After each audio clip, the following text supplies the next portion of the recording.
Excuse me, did you happen to see where the missing scholars went? You mean the village keepers? Oh, let me think. When I was eating dinner the other day, I saw one of them by the side of the road, muttering away and eating mushrooms and tree roots. They shouldn't go around eating that kind of stuff. Okay. Did you notice anything else? Anything else? No, I think that's all I have to tell you. Sorry.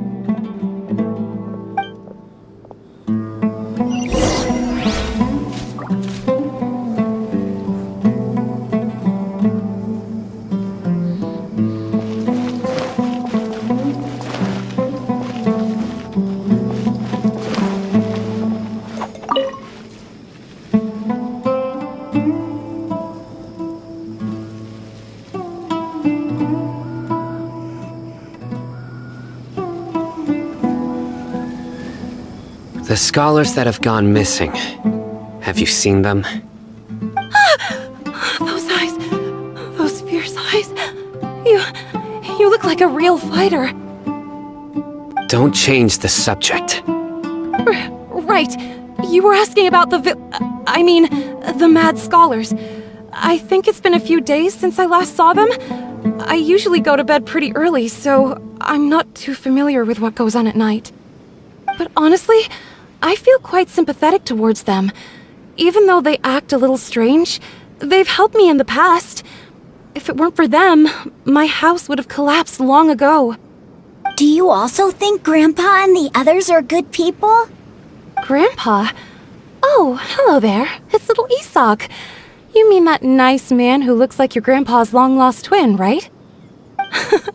He was actually the one who protected my house. I saw it with my own eyes. He happened to be staying near my house that day and was doing something with his hands on the ground. It still feels pretty surreal now that I think back on it. Did someone teach them how to do that? Well, whatever the case, I'll always be thankful to him and whoever taught him to look out for others. I'm pretty sure that if I ever went mad, I wouldn't be able to do anything like that. Gotcha! Thank you!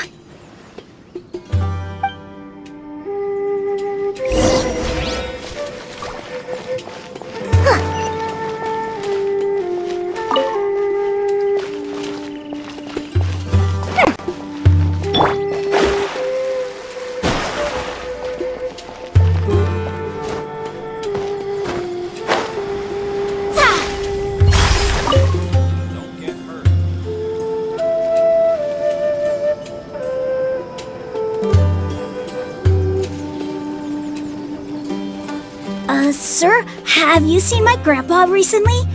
You know, the one who likes to sit and space out near the village entrance. Oh, well, if it isn't Isak. Oh, your grandpa, huh? It's been a while. The last time I saw him, he was spacing out by the road as usual. I went and asked him if he'd like any of the food I had prepared, despite my wife's protests. Like many people, she's really quite terrified of them. And speaking of my wife, she's still always complaining about how I don't make enough mora. It might explain why she's always mad at me. Oh, thank you. Thank you for taking care of him. It was nothing. You're looking for him, right? Did he go for a walk and get lost? Yeah. That's no good. Well, once you found him, come by my place again and I'll cook a little something for the both of you. I've known you since you were very young, so as far as I'm concerned, you're family. Please feel free to come by any time. Wow, what a nice guy! Okay, thank you, sir. Huh? Don't say anything for now. Isak, stay here. Let's head over there. Stay quiet as you move. It's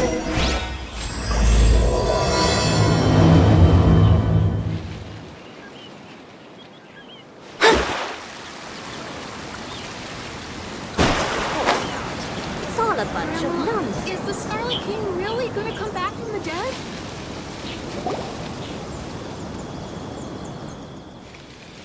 Listen, see if you can make out what they're saying. Have you heard?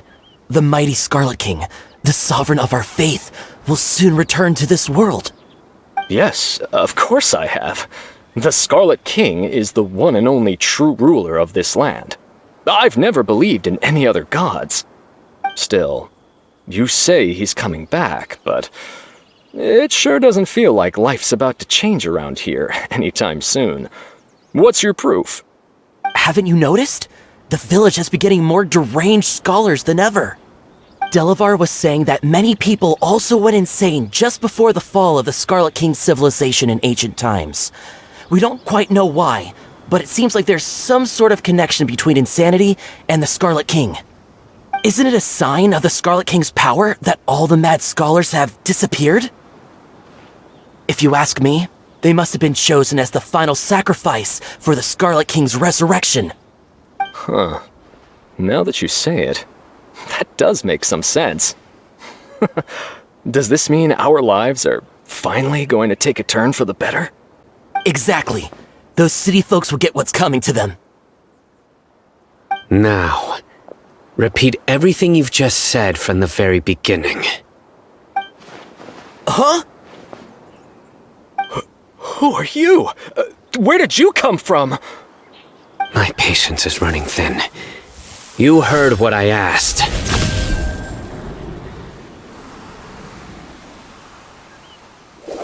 Yeah! Bro, this guy's something else. Just look at his eyes. One wrong move, and he's gonna flay us alive. Let's not get on his bad side, okay? I am no match for this guy. Oh, okay, good sir. What is it you would like to know? Tell me about the Scarlet King's resurrection. Well, I only know a few things from hearsay. I went for a drink the other day and heard others talking about a rumor that the madmen will disappear, and that the Scarlet King will return to this land. I'm not making this up, I swear! Hey, go on. Keep talking. It's true. It's all true, sir. We desert folk have had more than enough of those people at the academia. They keep sending us all their mad scholars and won't let us have a good life. Would you want to live like this if you were in our place? The radicals were even more thrilled than me when they heard the news. We're all praying for the Scarlet King's speedy return. Delavar also said that once the Scarlet King returns to our side, it's only a matter of time before we conquer the land on the other side of the wall. They're all willing to serve under the Scarlet King and fight for a share of the glory. Is that so? Seems like he still wants to know more. Keep talking. Got it. At first, I told myself it was just the drink talking, but then all the mad scholars vanished without a trace, just as the rumors said. Please don't beat me up just for mentioning these rumors. If I'm guilty, then everyone else around here is also guilty. I'm just saying what the others said. The people here really like the Scarlet King, but dislike the Dendro Archon. Where is this radical person you talked about? I haven't run into him over the past few days, so he probably hasn't been around the village. What about you, man? Have you seen him at all? No, not at all. We wouldn't dare lie to you. He's really not here right now. Sounds like you're not too close with the radicals. No, of course not. All we know are their names.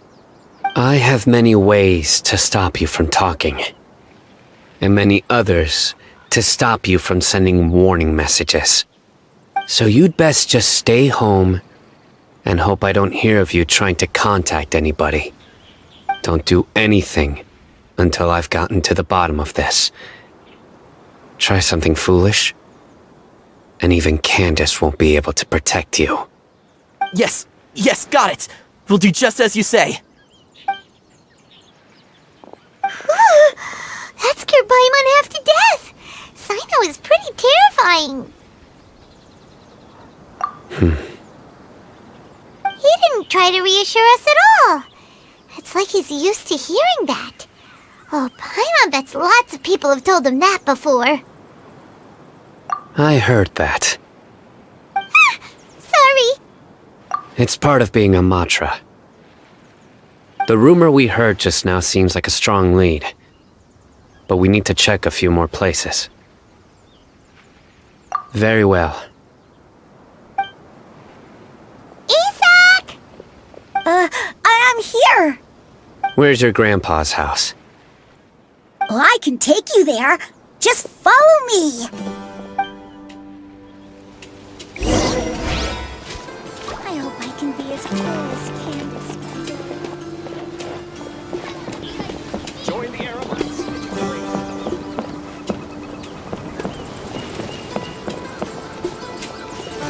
Grandpa? Oh, he likes to be alone. Sometimes he stares at the sky in a daze, and other times he just pokes at the ground with his fingers. Every now and then, he yells out at the top of his lungs, so a lot of people are really scared of him. But he's a good person, really. I know he is. I swear, he's just like my real grandpa.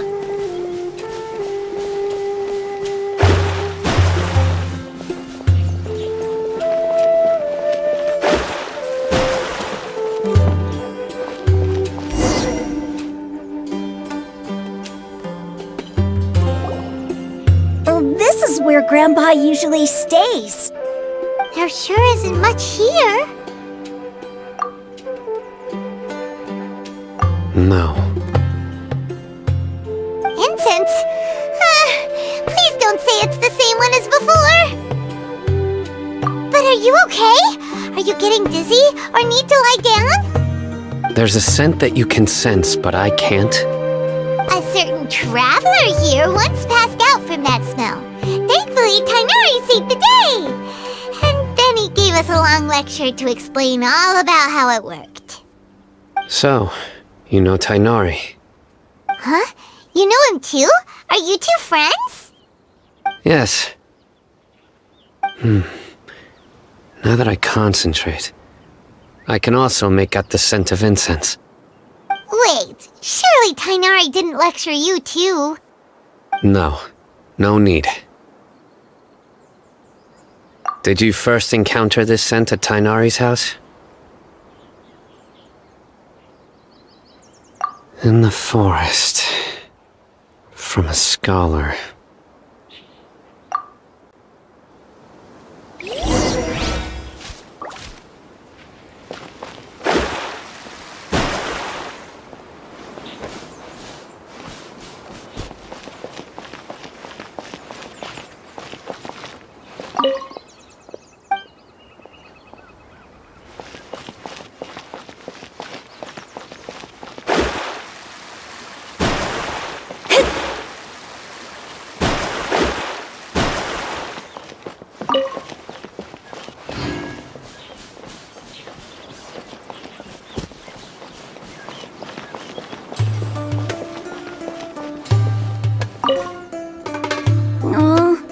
Where did Grandpa go? Please come home, Grandpa.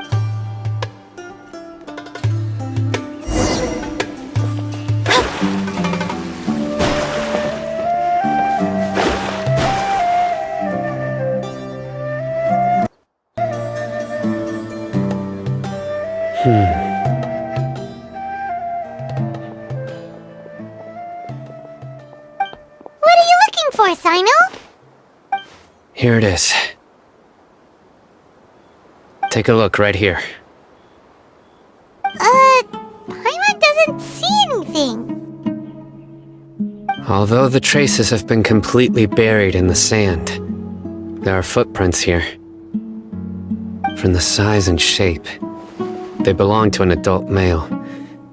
This pattern is a common one from this area. Local shoes. This was probably someone from the village. The scent is quite faint, but still extant. The footprints head in the direction of the door. But who would come looking for Grandpa? He doesn't have any friends. We'd have to ask whoever lured him away with the incense. Huh? So you can lure someone away with just a scent? Hey, what's wrong with liking good food? Everyone's got something they love in life. Exactly. Most scholars are fond of incense, since the smell supposedly helps them clear their minds and discover new knowledge. Even deep within the clutches of madness, they still yearn for their knowledge-seeking days, and will follow the scent whenever it presents itself. No, Grandpa. So, someone's taking advantage of their weakness?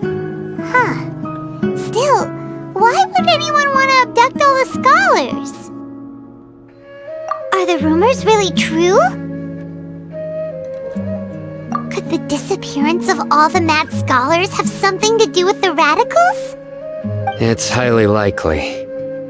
Please, you have to save my Grandpa. Grandpa's never done anything wrong. Please help him. Sounds like we'd better help get him back. Don't you worry, Isak. We won't let whoever took him get away with it.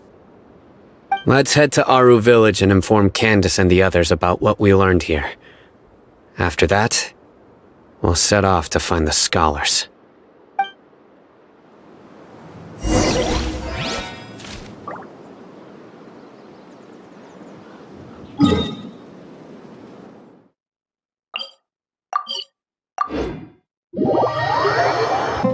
Right.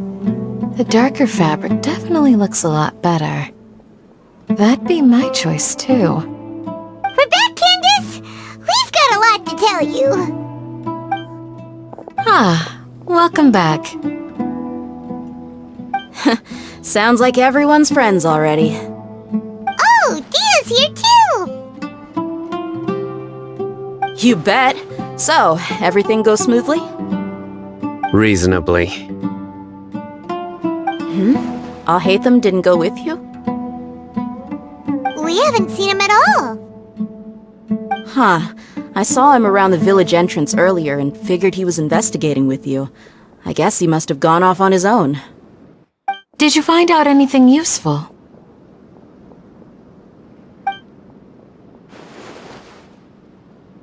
I see.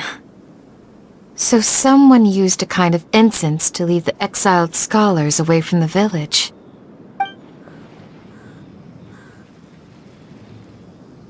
The resurrection of the Scarlet King? First I've heard of it. Far as I know, the kind of incense you just mentioned is only popular beyond the wall.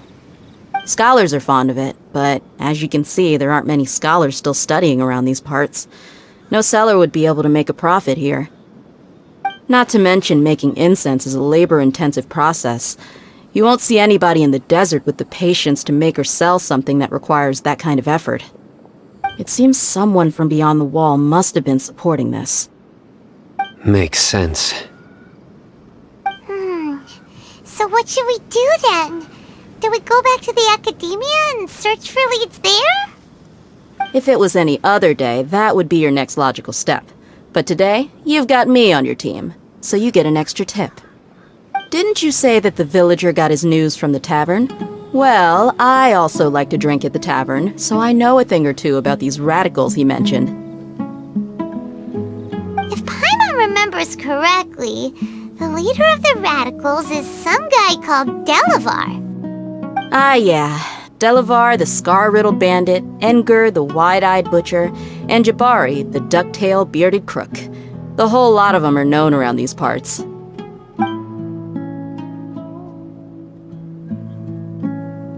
These guys have one thing in common, and that's being broke. The rougher life gets, the more they want to believe in the Scarlet King. Way they see it, the Scarlet King's resurrection is their only chance at overthrowing the academia. Throwing all of Sumeru into chaos is the only way to change the way of life here in the desert. Anyway, that's my guess why they've chosen to become radicals. Tia! You're amazing! this place inside and out.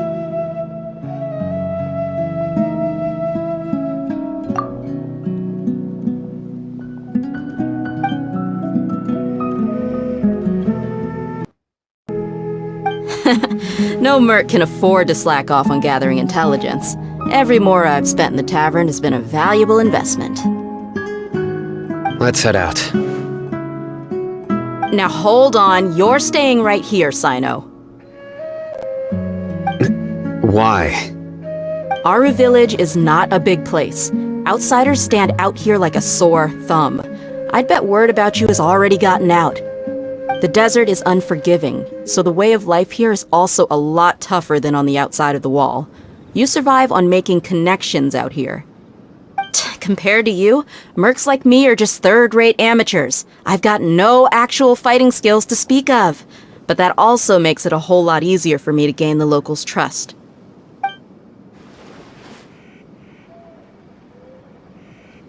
I need to go around and ask some questions, but it'll be difficult if you're with me. Fine. Good, then we've got a plan. The Traveler and Paimon will go to Caravan Rebat with me, and we'll try our best to figure out where the Mad Scholars have been taken. Sino, you'll have to stay in the village and continue investigating on your own. Alright, sounds like a plan.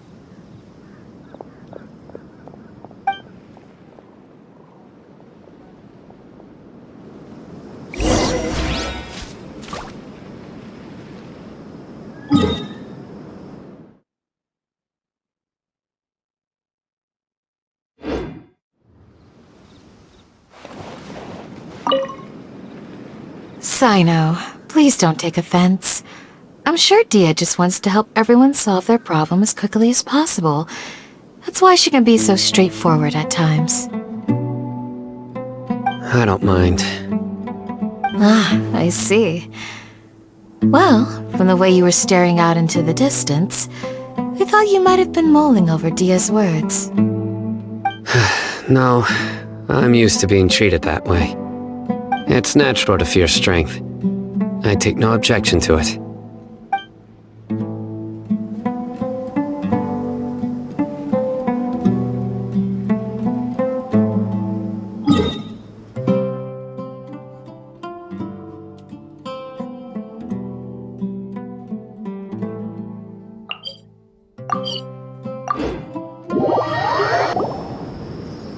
Well, here we are again.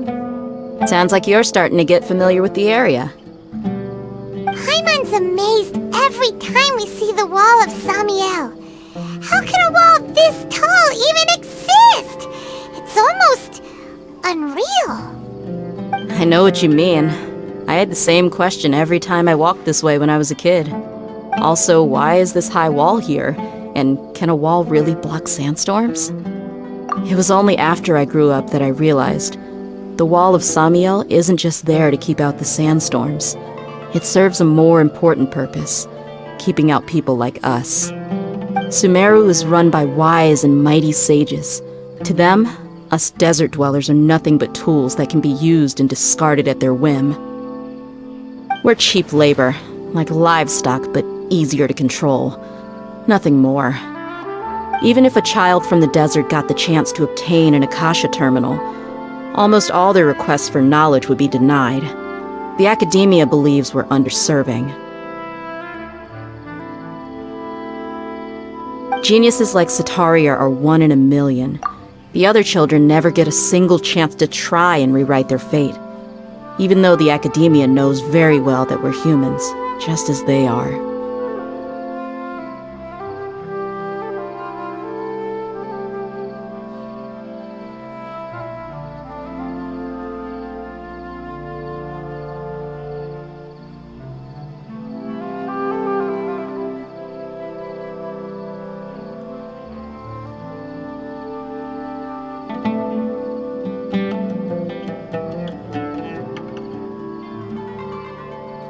That's terrible. I would tear down this wall with my own hands if I could.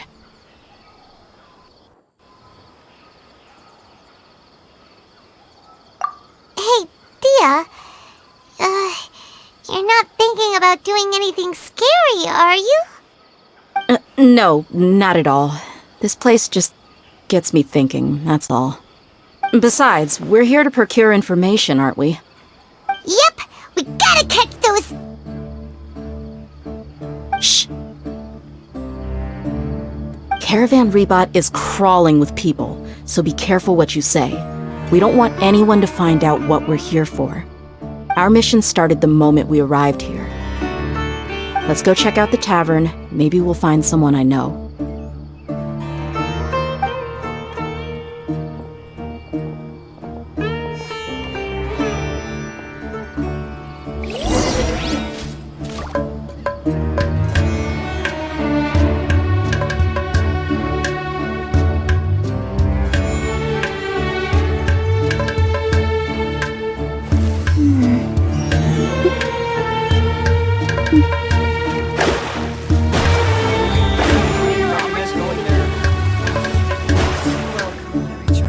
Just our luck. None of them are here today. You mean, you don't see anyone you know? Dia, is that you? What a coincidence. You here for a drink too? Zaki. Finally, a friendly face. Oh, and who do you have with you here? Guests from another land? Hello, hello. I'm Zaki. Dia's, how would you put it? Drinking buddy? We've had drinks together a few times. You could say we go back a ways. Anyway, as far as my friends here, they aren't too shabby, are they? You rarely see any Outlanders so friendly and respectful nowadays. Absolutely. Much better than those people on the other side of the wall. So, Dia, are you looking for someone? Yeah. Have you seen Enger, Delavar, or Jabari recently? Of course I have. Matter of fact, we were all here drinking together just a few days ago. I've got a spice trading deal from another nation. I thought maybe Delavar and his friends might be interested. Know where I could find him? Ah, how thoughtful of you. Then I assume you also know that Delavar's been having a hard time making ends meet these days, so you came here to help him out?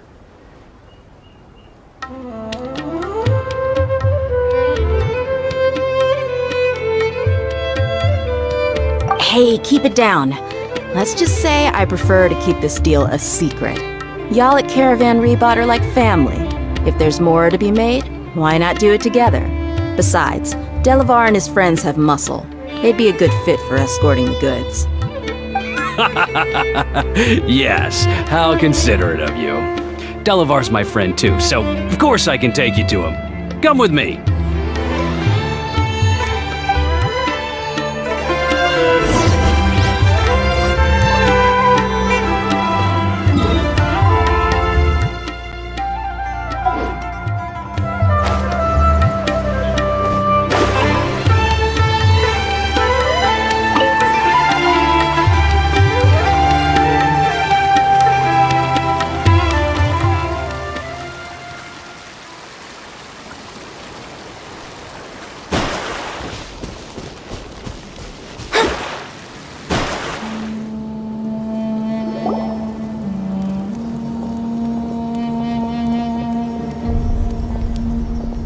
Are we there yet? Yep, this is the place. This place is practically deserted. What are they doing in a place like this?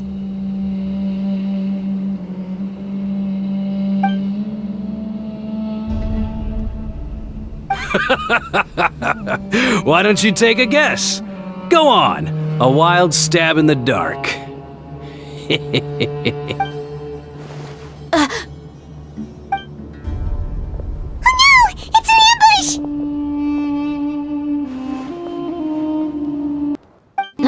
What's this all about, Zaki? Come on, Dia. You really think we didn't hear about what you said back in Aru village? The boys have kept a close eye on you from the moment you set foot there. Not only do I know that you're looking for Delavar, I also know that you've teamed up with people from the Academia to look for the missing scholars. So, you've been watching us from the very beginning? Uh-oh. Paimon knew leaving Sino behind was a mistake! And you left the strongest one in the village, didn't you? Who do you think you are? You really thought we'd fall for your little business deal nonsense? So you and Delavar have been partners all along.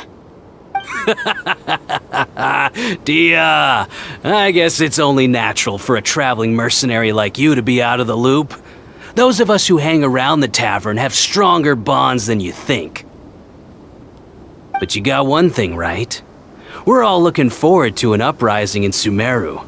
There's nothing more we'd like to see than the desert folk overthrowing the academia. If that's the case, then I'm sure Delavar wouldn't miss a second of it.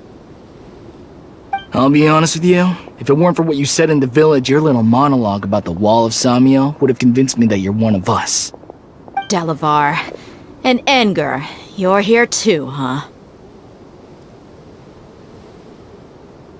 Long time no see, Miss Mercenary.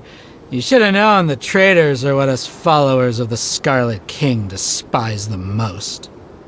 Dia, I thought that you, a fellow desert dweller, would understand that the Scarlet King is greater than the Dendro Archon. Little did I know, you don't deserve to join us. Yeah, gee, what a missed opportunity. Adopting radical views and kidnapping innocent scholars, all because of some baseless rumors. Anything else I'm missing out on? See? There you have it. Mercenaries are just a bunch of faithless scum with only one thing on their minds. Mora. Pathetic. You're all like a pack of street rats. You're not wrong.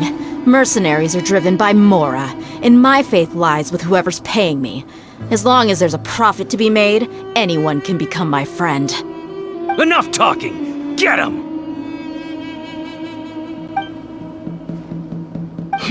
Just as I expected. Let's teach him a lesson, traveler.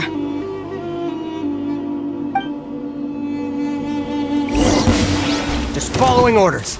Delve into destiny. All hail!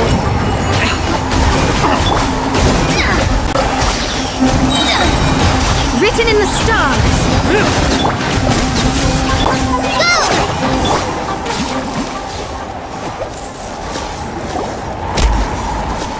Impossible! How could you? So, what do you think about your meticulous network now, Zaki? How did you say it? It's only natural for a traveling mercenary like me to be out of the loop.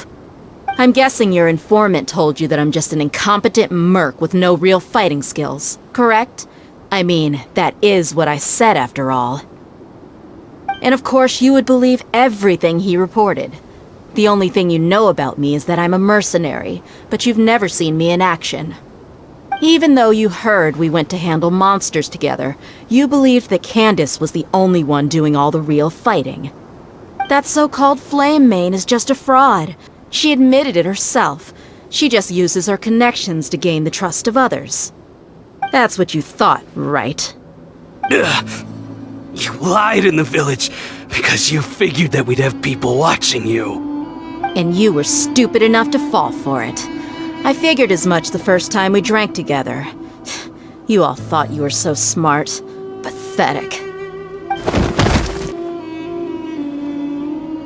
Okay, that should be all of them. Whoa! So you've been planning this since we were in Aru Village? No task can be done without preparation. I just happened to notice a couple suspicious-looking people while you were out investigating. Oh, but instead of catching them right away, you let them report back! Those two who were snooping around were just a couple small fries. If we want to get the real catch, we have to be patient and give it some time. Oh, you mean the funny name she mentioned back in Uncle Ampu's house?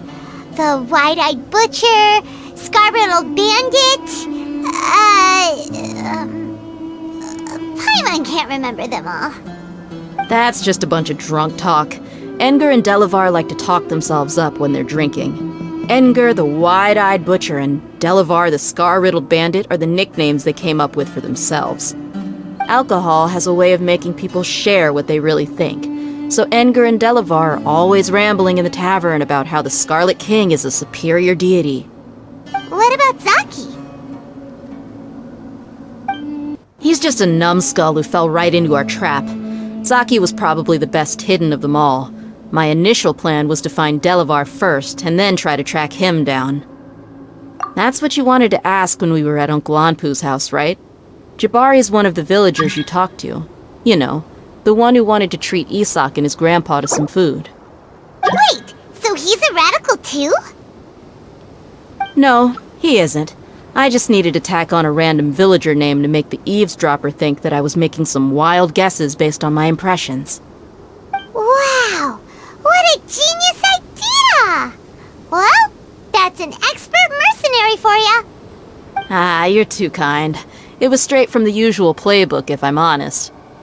So, that thing you were saying before, is it really true? About what? About how mercenaries only care about Mora, and that anyone's a friend as long as there's a profit. Does that bother you? What makes you so sure? Dia, do you dislike the Dendro Archon like the other desert folk? You two are pretty sharp. No, I don't have anything against the Dendro Archon. I've heard a lot of nice things about the Lesser Lord from Dunyarzad.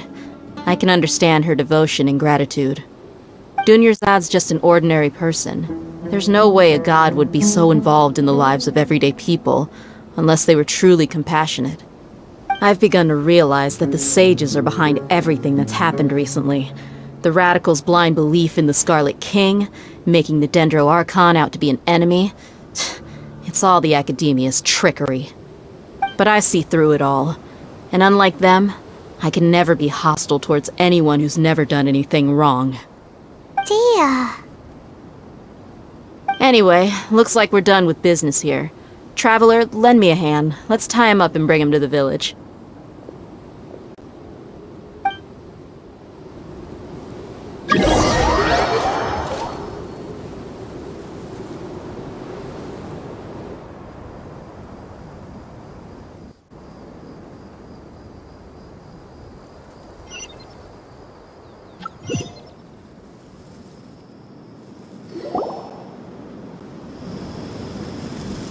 This should be all of them. I'll let you take it from here. All right. I'll be in touch. Until then, please stand by. Candace, do you need any help? Candace will be okay on her own. I trust her, so you can too. She's been guarding Aru village for quite some time now. If anyone is qualified to question the offenders, it's her. While I'm questioning them, why don't you pass some time by exploring the area? I'll meet you back here tomorrow morning, Traveler. As for these idiots, let's just hope they live to see another day.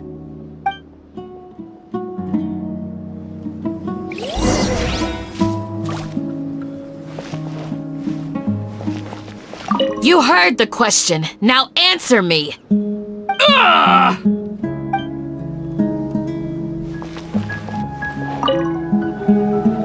Candace is an expert at dealing with people like this.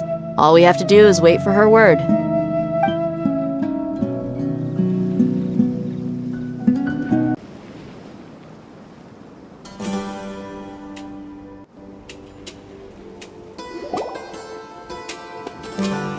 Hey, Dia! Right on time.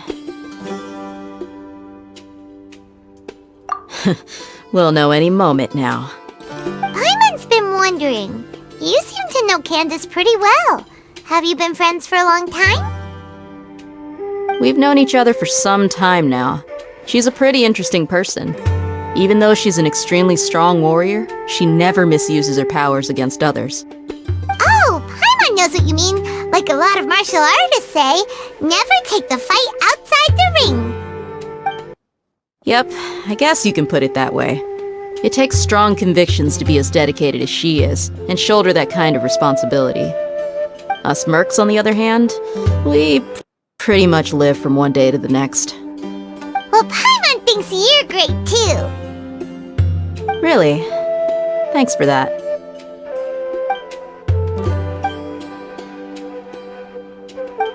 Oh, Sino's here! And he's pretty early too. Yes, I was here yesterday to help out a little. To help out? By doing what? Sharing some interrogation techniques. Oh! You mean you taught Candace some more persuasive methods? Right. Come on in, everyone. Come on, let's go inside.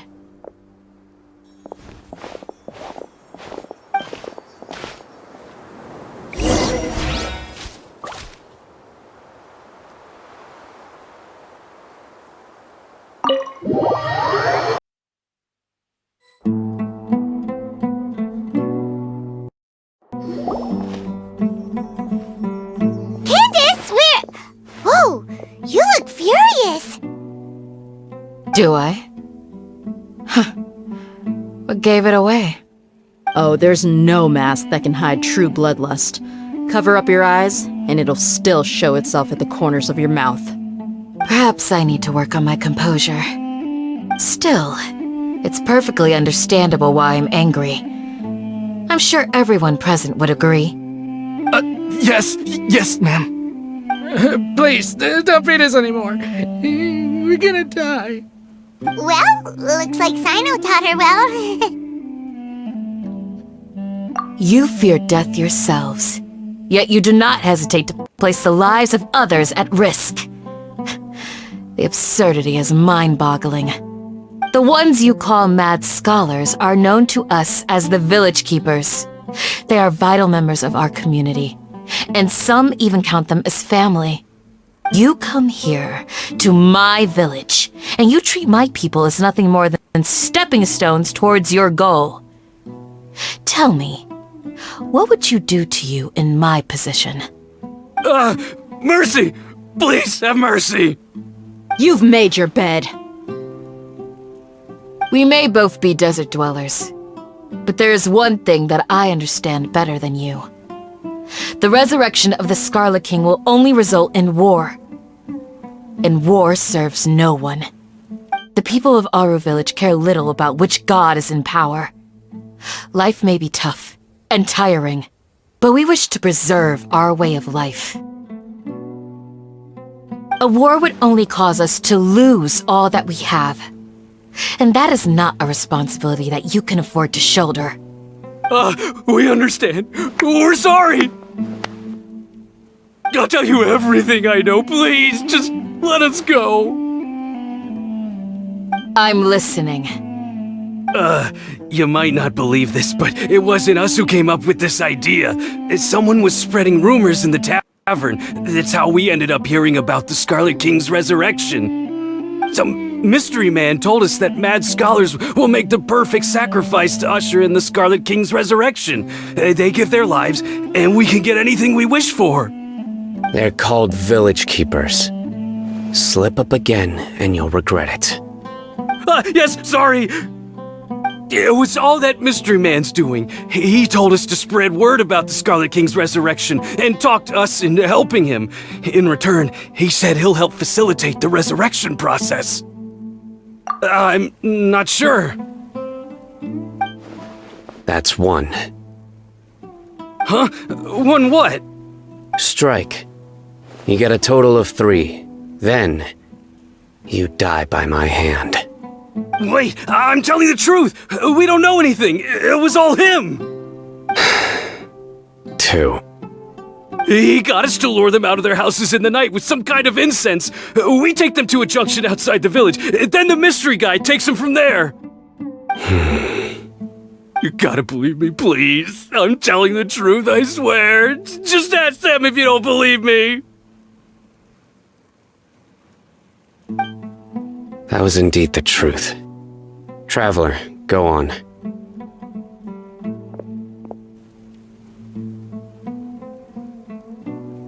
You have to believe me. If I knew that, I would have told you his name right away. I'm not risking another beating to keep his secrets, no way!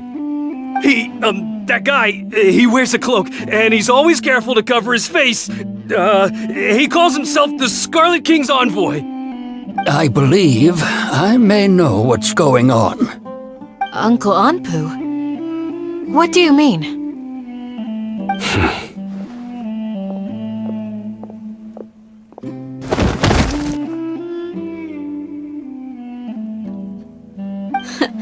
Smooth. Okay, speak. If my suspicions are correct, this mystery man they speak of could be from the Academia. Some time ago, people from the Academia attempted to take the village keepers away. I refused, insisting that they are part of our community. It strikes me now that this secretive character shares the same goal they had. Which means it's highly likely that the Academia was purposely spreading a false rumor to trick the radicals into delivering the village keepers right into their hands. They were the ones who brought them here to begin with. Now they're trying to take them back? We aren't gonna let that happen. Not the Academia again. Just as I thought. But what could they want with the village keepers? People are nothing but tools in the eyes of the Academia. A change in their plans likely means they found another way to exploit the scholars.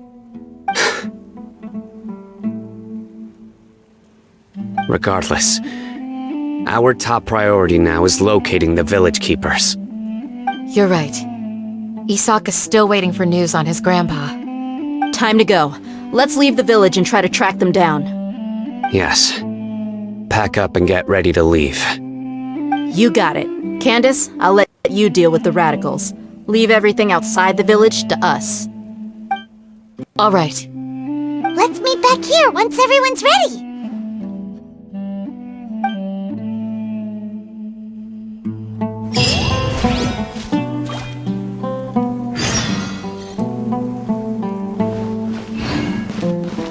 What scheme is the Academia brewing now? You look worried. Thinking about the village keepers? Yes. I'd look for them myself if I could. As members of our village, each one of them is very important to me. You have a strong sense of belonging here. I guess I'm the opposite. Mercs are stray dogs, wherever they go. Dia, don't say that. You can be a part of this community too. Thanks. I'll let you know when I feel like joining.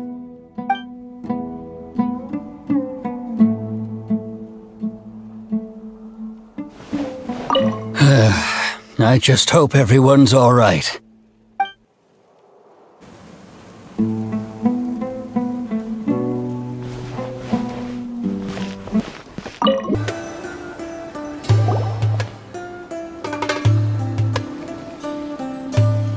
Let's get some food in us and then we'll... Whoa! Where did you come from? Well, as you can see, I am merely sitting here and reviewing what we have deduced thus far. You were gone for ages! And now you're suddenly sitting here musing to yourself? Where have you been anyway?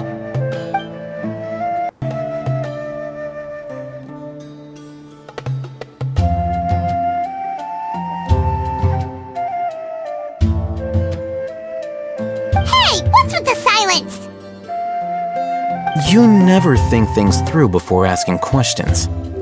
I'm giving you some time to make up for that. Paimon's so mad! Paimon's gonna give you an ugly nickname!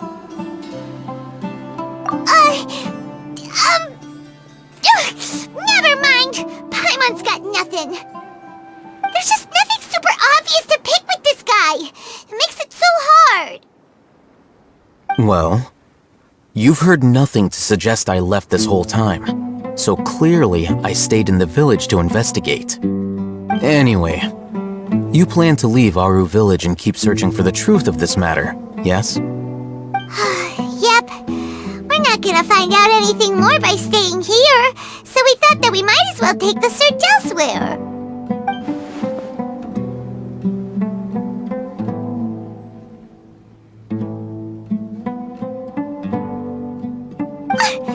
Enough with the silent treatment! No. I'm just surprised that you decided to team up with him. Al-Haytham, you haven't helped us out at all ever since we arrived at Aru village. Bold of you to question our choices. Yeah, you're all talk! While you were investigating, I had my own work to do, which I've now finished. Really? Paimon doesn't believe you. To be honest, we aren't really a team, so I have no obligation to inform you of my whereabouts. Not to mention that going separate ways allowed me to find some important information that you all had missed. Huh? Right here in the village? Correct. What did you learn? I'm going to take you to someone. But before that, you need to understand where she's coming from. What does that mean? How do you think the residents of Aru village feel about what we're doing? In other words, do you truly believe every single word the villagers tell us?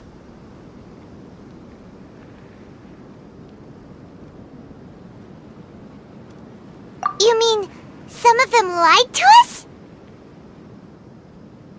Hiding the truth does not necessarily equate to lying. Again, these people have their reasons. Remember what Gandis said? Most people in Aru village don't necessarily care which deity is in charge of Sumeru. That's because whether the Scarlet King or the Dendro Archon has power is of little significance to them. By contrast, the perils of their daily lives are ever-present concerns. They won't simply share everything they know with you without good reason. That's why you believed there was no further information to be found in this village. Glad you're following along. Among those you have talked to, there's someone who was consciously keeping you out of the loop. In fact, she's been observing your every move since you arrived. The reason being, to someone who only wants to live their life in peace, any external factors introduce unpredictability into the equation. Those eyes, those fierce eyes. You look like a real fighter. Don't change the subject. It's quite obvious that she's intimidated by Sino's authority and strength. Right. You were asking about the mad scholars. She corrected herself mid-sentence because she's aware that there are Scarlet King fanatics in the village. If she sounds too friendly towards the village keepers, she could easily make herself the radicals' next target. I think it's been a few days since I last saw them. I usually go to bed pretty early, so I'm not too familiar with what goes on at night. Remember? She made a point of denying her involvement in anything that occurs at night. But honestly, I feel quite sympathetic towards them. Even though they act a little strange, they've helped me in the past. If it weren't for them, my house would have collapsed long ago. After speaking to the village chief, it became clear that the village keepers had protected Aru village at night. In other words, the young miss was very much awake during that time. Then, why would she lie? By getting involved with an outsider, she risks drawing unwanted attention to herself.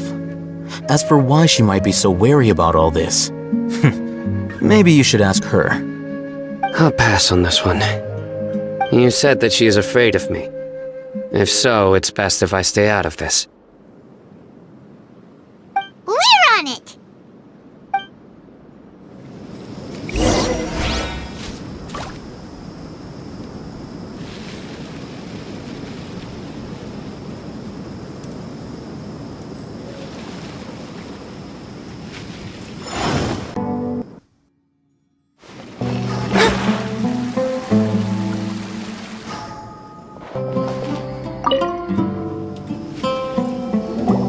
Miss Shawnee, as we discussed earlier, I've brought someone with me. Mr. Alhaitham, I'm aware of where you stand, but how can I make sure that your friends think the same as you? Huh? What do you mean? We need to clarify our stance or something? Go ahead and talk to her. You'll get the answers you want. Go on. Earn her trust. Is it really that simple? May I call you Traveler? Hi, Traveler. I want to ask you something. Do you think the resurrection of the Scarlet King can truly change Sumeru for the better? Why's that? That's very similar to what Miss Candace says. I know you two are friends. That's why I'm willing to talk to you, even though I do have some reservations. Before, I wouldn't even have the courage to ask something like this. Traveler, do you believe our lives will get better?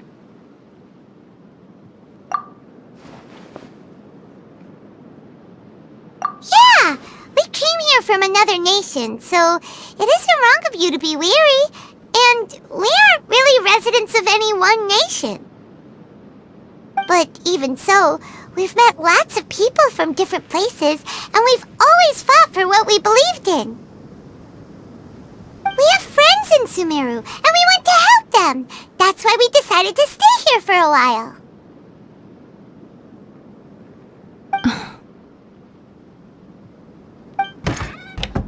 I want to trust you. My apologies for posing my questions like that. To be honest, I didn't expect you to come back for more information. Alhaitham told us you have your reasons. It's okay. We understand. The fact is that only one side of my family is desert folk. I don't really fit in anywhere in Sumeru.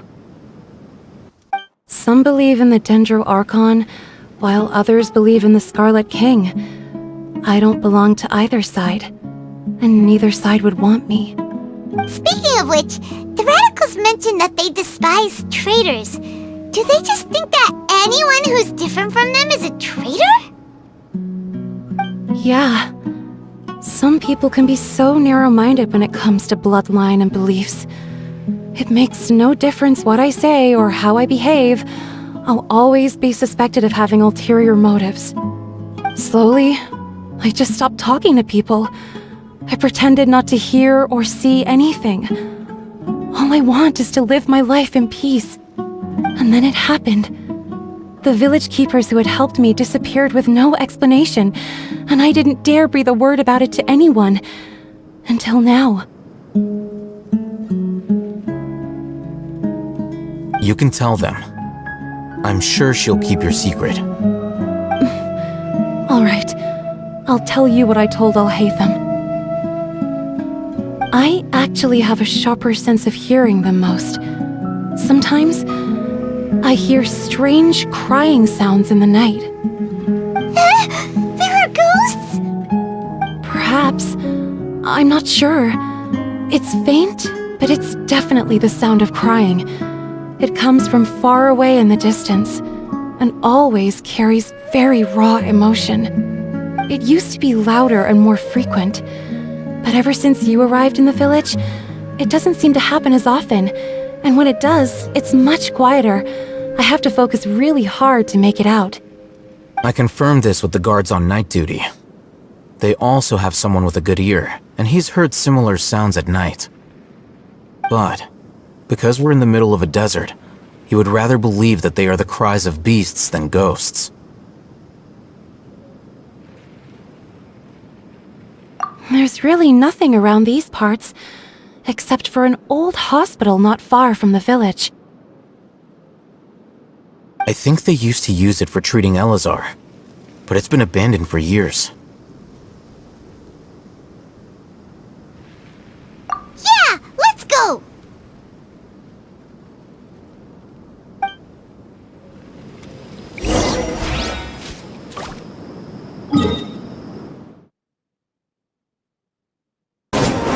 forgotten. An ideal place to...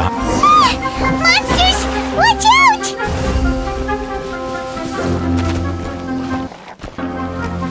Written in the stars. Delve into death. No touching.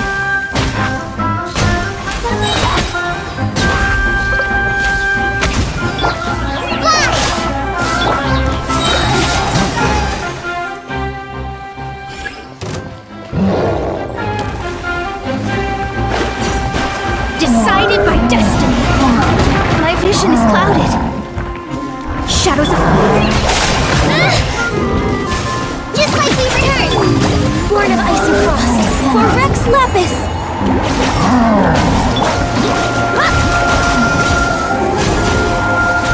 Let me scribe. Written in the stars.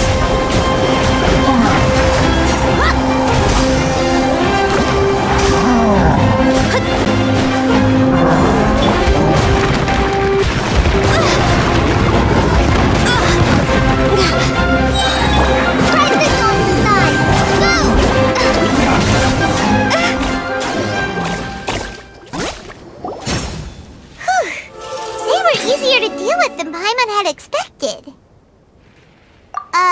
Super strong bandits? Or monsters taller than buildings dropping out of the sky? Or, something like that. He looks super serious. We gotta stay on our A game too. This is the one.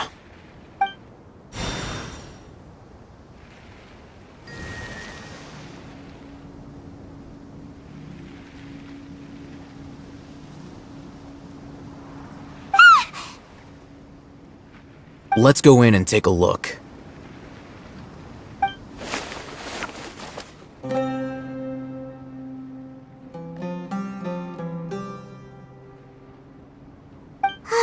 Hey! We haven't found squat! Are you sure we aren't wasting our time here? Patience. Shawnee says she only hears the crying at night. We have time to burn. Until then, I'm taking a break. And just like that, he sits down. Wait, he even brought a book to read? What are you reading? Let Paimon see!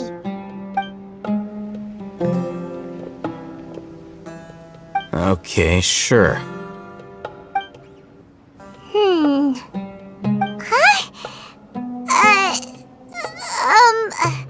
The natural position, which is the positional propensity of an entity in natural motion in contrast with an object in forced motion? Huh?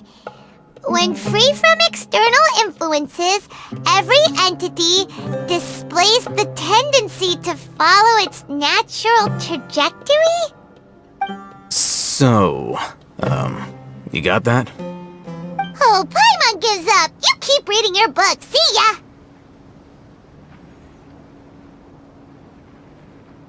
How is he so relaxed?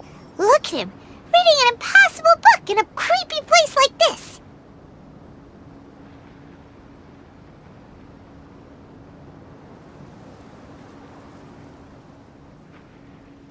Hey! Paimon's your Tibet travel guide! Paimon knows plenty of useful stuff already! And anyway, it's not Paimon's fault that the books people read in Sumeru are so complicated!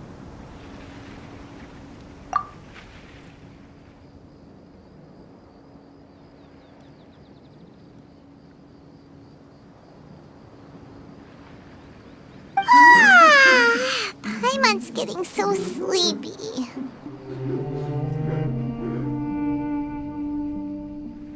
Huh? What was that sound? There it is. It's coming from that direction.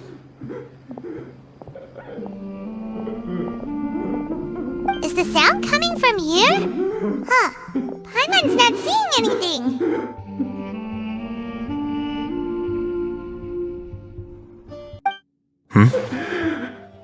It's from below. down there. Something is off about the interior here.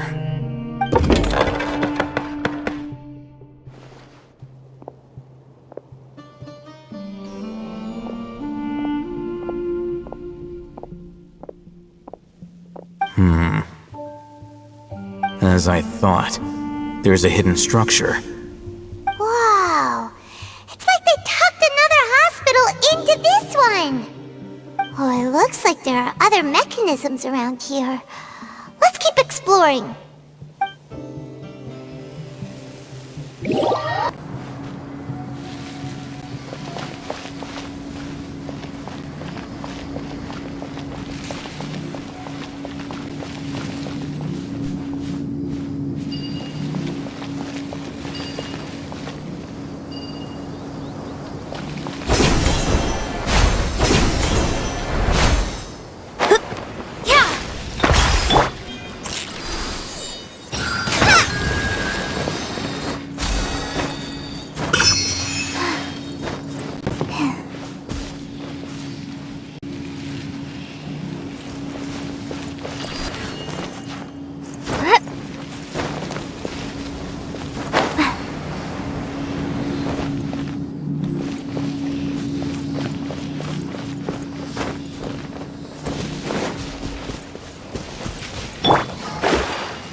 Fate is upon you.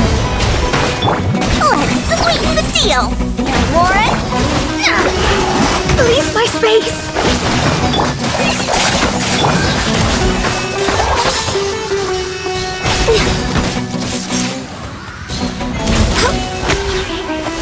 Blaze over.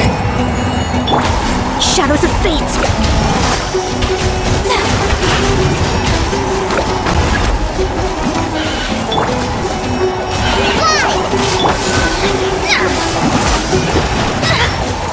Let me scry. Fallen Amber, help!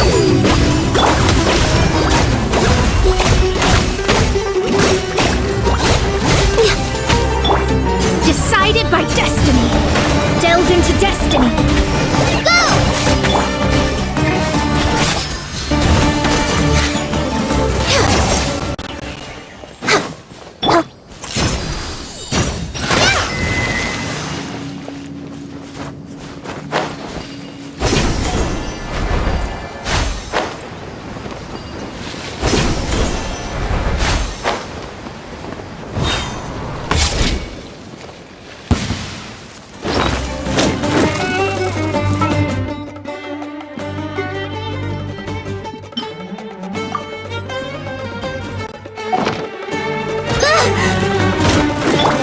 Shadows of fate.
harming him.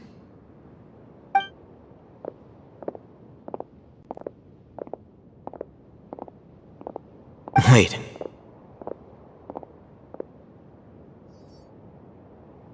You're...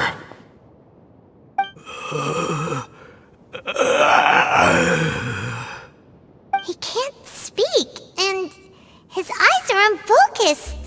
But he looks too young to be anyone's grandfather. Also, why is he the only one here? Didn't expect to see him here. You know him? He's Rizak, a senior of mine at the Academia. He's a scholar too? Is he the kind that holes up in a forest and mumbles stuff about training? No. And that's the problem. Rizak was never involved in any of those things. He never trained in the forest, let alone reach Satyavada life. Leaving that question aside for the moment, him being here alone means that we might be too late. Looks like they've already taken everyone away. For whatever reason, they left Rizak here. Perhaps they simply didn't have time to come back for him. There are drag marks on the ground. They're clearer by the doorway. Someone was forcefully drawing a cart that was loaded with something heavy. Loaded with people? That is one possibility.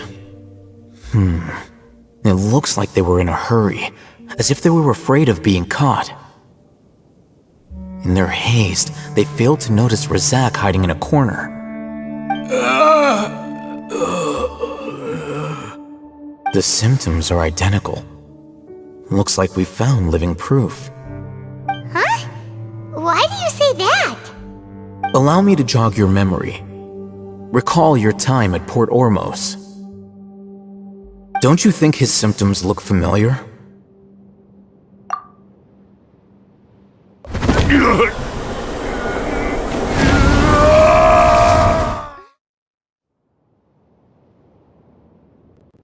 Oh, now that you mention it, they're acting the same way. Correct. The Academia is behind all of this. It isn't difficult to deduce their rationale. First, the Academia spread a false rumor of the Scarlet King's resurrection, emphasizing the role of the village keepers, the mad scholars who were exiled to Aru village. These rumors were all the persuasion that the radicals needed, and those based in Aru village leapt into action. Unbeknownst to them, of course, through rounding up the scholars, they were actually helping the Academia. As well as being able to exploit the radicals for their own ends, this scheme has one further advantage to the Academia. All the risks and responsibilities are offloaded onto the Scarlet King's followers. Life for the desert dwellers has been brutal ever since the Scarlet King's death all those years ago. Beneath the surface, feelings of desperation are widespread. Many would give everything they have for the prospect of something better. Anyone looking to exploit that for their own ends simply needs to make a few empty promises. Even if complications arise, people will see that those involved are all followers of the Scarlet King and look for no further explanation than differences of belief. A deep-seated mistrust of the desert and everyone in it by the rest of Sumeru will make sure of that. The notion of an Academia plot wouldn't even cross their minds. It may seem like a simple strategy, but it is able to work wonders under Sumeru's current circumstances. Oh, that makes a lot of sense. It's in line with the village chief's theory, too. But there's still one very important question. Wasn't it the Academia that brought the scholars to Aru village in the first place? Why does it want them back now? Throughout this process, one thing has changed. The scholars' identity. First, they were scholars. Then, they became lunatics. After that, they were exiles. And finally, they become missing persons. An exile is still patently a living, breathing human being. But when someone becomes a missing person, that is brought into question. If you can't find someone, you have no way of knowing what exactly happened to them. That makes missing people an ideal resource. Resource? For what exactly? One possibility is that the information in their brains could be extracted into knowledge capsules. Extracted? You mean canned knowledge comes from people's brains? With the technology of the Sumeru Academia, it's entirely possible. Perhaps the process caused them great suffering, which is why they cry out in the dead of night when no one is watching them. So, the human brain... Nope, nah, Paimon doesn't want to think about this. I'm the Academia scribe, after all. I'm familiar with their projects. Anyway, judging by Razak's state, the contents of a divine knowledge capsule were extracted from his mind, but something went wrong in the process. Or perhaps his curiosity got the better of him, and he used such a capsule for himself. Paimon's a little confused. Can they just use anyone's brain?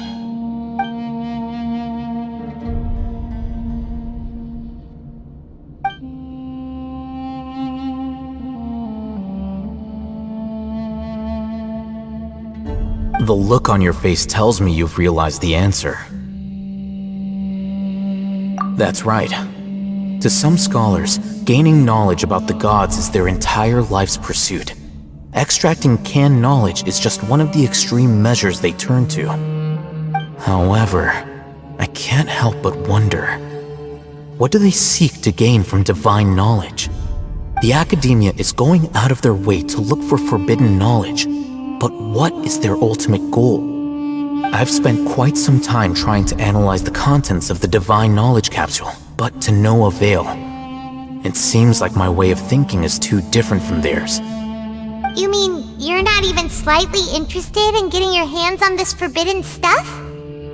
All scholars seek to expand the horizons of knowledge, but I'm not particularly interested in gods, so I don't share their degree of zealotry.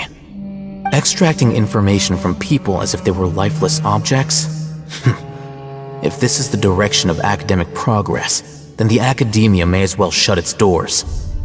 Sounds like you're really against all this. Of course. The Academia's actions run contrary to their rules. Whether it be academics or knowledge, everything has its boundaries.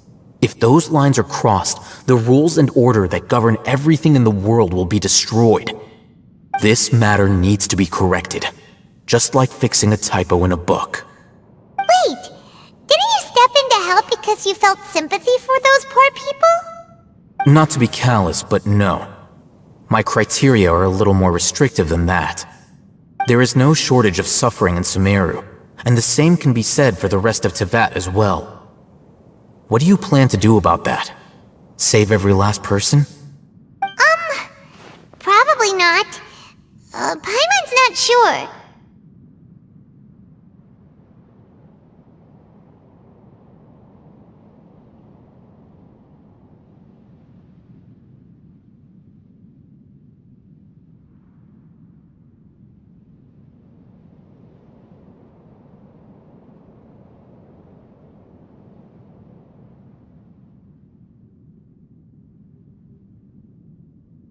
You can say that. Simply put, I don't blindly place my faith into strength or heroism. I do what I want. The divine knowledge capsule is something I want to investigate in full. That doesn't mean I'm willing to take action for the sake of a few strangers. Paimon's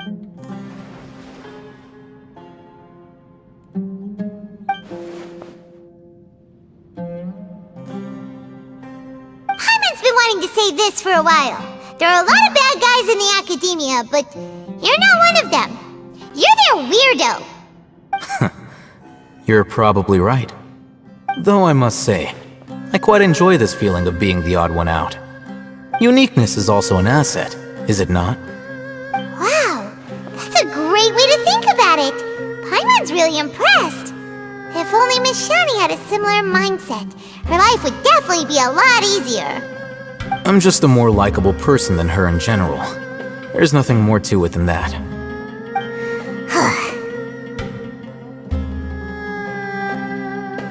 He won't last long if we leave him here. Let's take him with us. We'll work out our next step after we return to Aru village.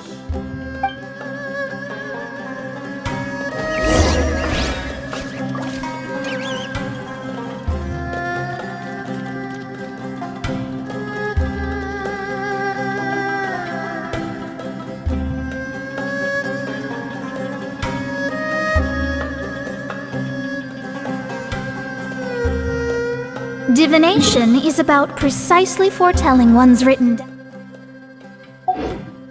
destiny. Over-embellishing that fate only leads to misconception.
You need to watch out for any sign.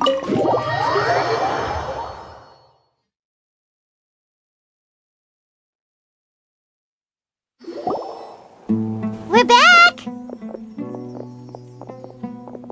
You must be tired. You should rest and take some water. What's the situation? Who's this? Unfortunately, somebody who's too young to take on the role of Isak's grandfather. Nevertheless, he's one of the people we're trying to find.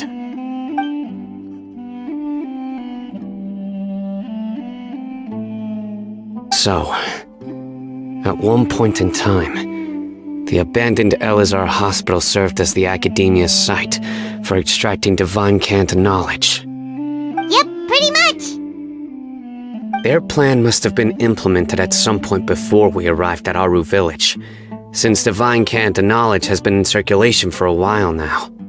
Yet, they fled once we were headed to the village, almost as if they knew we were on their trail.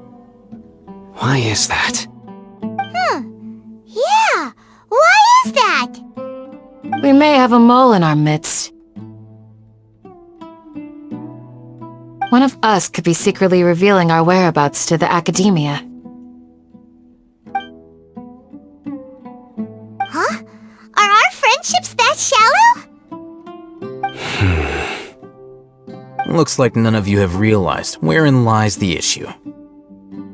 Sino, you're the reason why they can predict our movements. Wait, what's that supposed to mean? Choose your next words very carefully. It is simply a logical inference. I have my reasons. So what you're saying is... Sino's the mole. Interesting. And here I thought you were the most suspicious one, Alhaitham, since you were always acting alone. I know. You have a point, but I realized something as we were returning from the hospital. Sino isn't like any of us. What are you trying to say? Do you still remember who you are, General Mahamatra?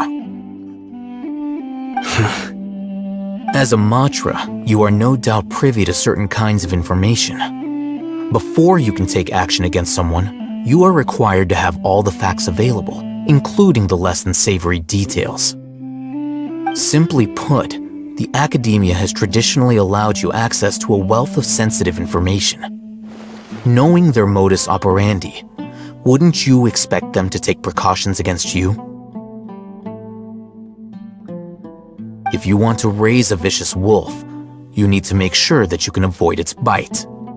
The Academia is monitoring me? It's not that simple. The Academia has eyes all over Sumeru, but they have a special protocol for dealing with you. Every so often comes a Nyagarbaha Day.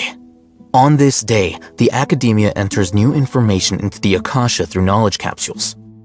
I remember seeing the thick notebook next to the control panel once. Its contents were all about the General Mahamatra, his activities throughout the day, preferred methods of enacting judgment, everything. You're saying that the Academia entered my information into the Akasha too? But what's the point in doing that? My actions aren't important enough to be added into the Akasha. The Akasha is capable of computation. The Akasha's algorithms are entirely capable of predicting your movements using the data entered. When you would depart, the route you would follow, your destination. It knew all of this. It predicted my every move. The Academia has been watching you longer than you think.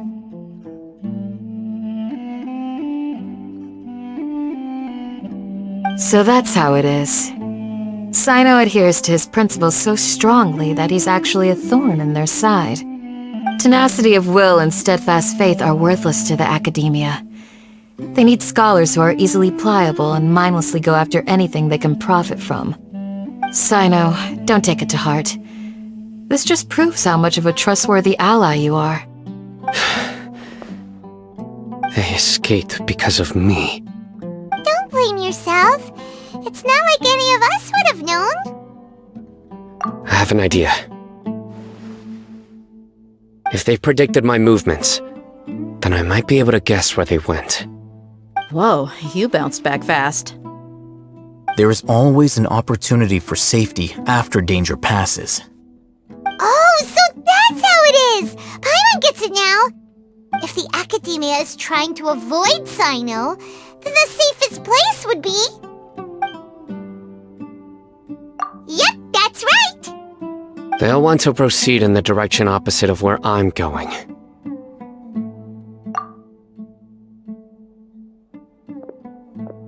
I must go. There's also something I want to investigate. Let's go, guys! After him! Please, wait! I want to go too! You want to go too? If so, you have to promise you'll stay safe. I want to find Grandpa. I promise I'll be careful and not cause any trouble. Everyone, I leave him in your hands. Yay! Let's go! Remember to pack some food with you! Paimon feels like we're missing someone, though.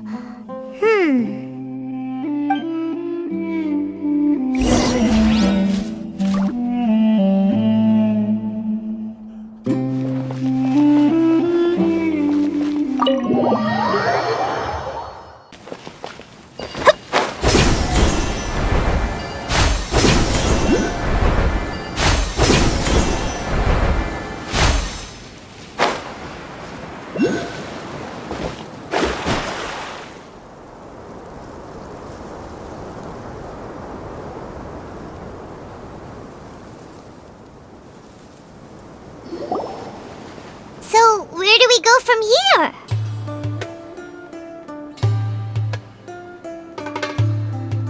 Yes. After leaving the village, we should head straight toward the desert.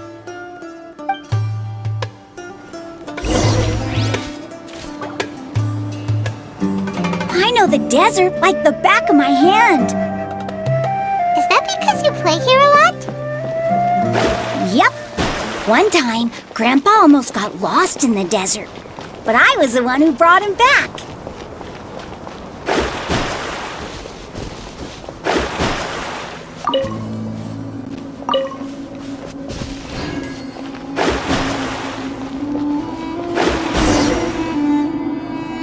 There's something here. What's this? It's buried in the sand. Looks like we'll need to roll up our sleeves and do some work. And Paimon thought running around everywhere was already enough work. Okay. So, we have to dig it out? Whatever's down there, looks like it's buried really deep.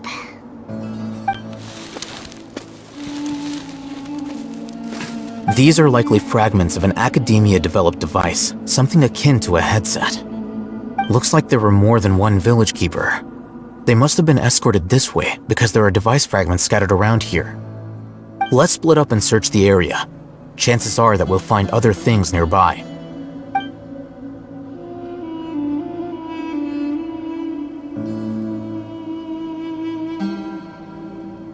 Is this what we're searching for? It looks kinda scary. This is definitely a device used to extract divine knowledge. How did it end up buried in the sand? That can't have been part of the plan. They must have been attacked along the way. Wait, what? Grandpa, I hope you're okay. Don't worry, your grandpa's gonna be fine. Rizak didn't display any signs of starvation or dehydration, which means that they left fairly recently. We should be able to catch up. One more thing. Given that the device had been entirely covered by sand, I believe the attack must have happened prior to the sandstorm. Let's keep going. They can't have gone far.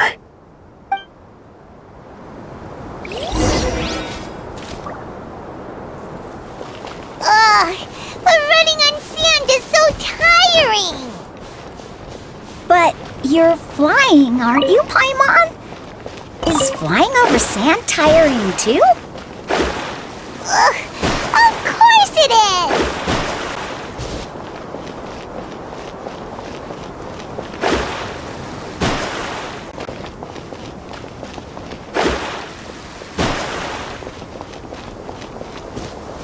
Voices, over there.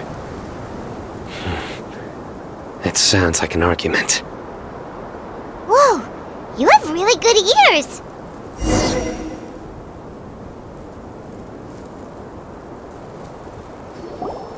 Don't get any closer. They'll notice us. Dia's talking with the Eremites? Very interesting. Let's listen in. If you had informed me sooner, there'd be plenty of room for us to... You're one of us. We would never lie. Scholars. You don't know as much as I do. Need me to... I knew it. That's our Dia. Dia? Why would you... Dia! Hey, what are you doing? Huh? Didn't you say you'd help me find Grandpa? Why are you on their side? Well, look who's here. Ain't that something? This complicates things. You've betrayed Aru village? So, this is the great General Mahamatra.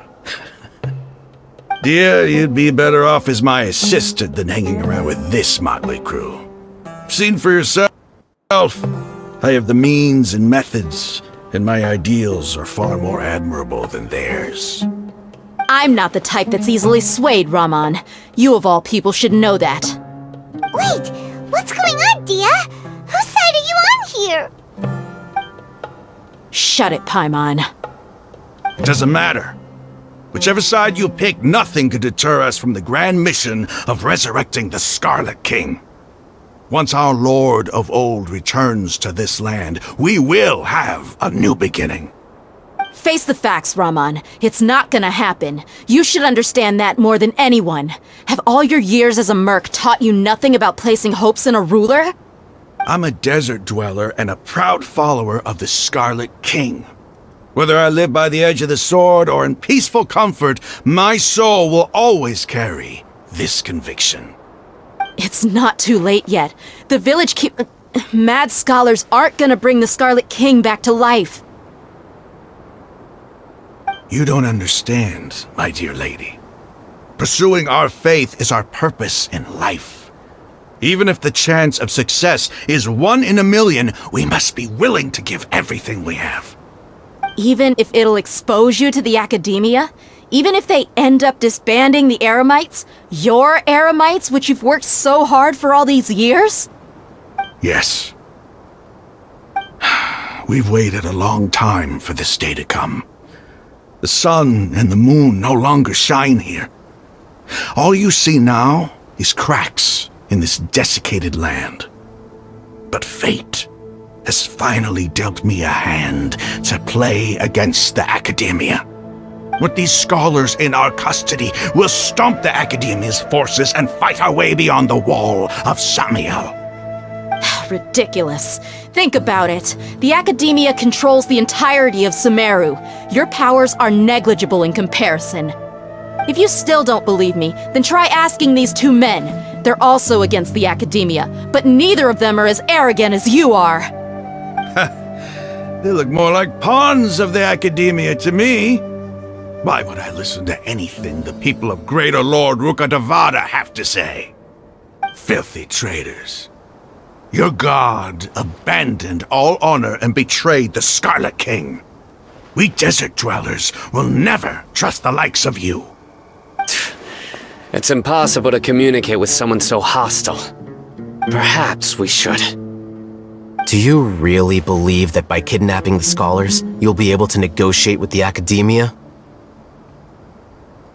These people have no value as bargaining chips, but I could be persuaded to take their place as your next hostage.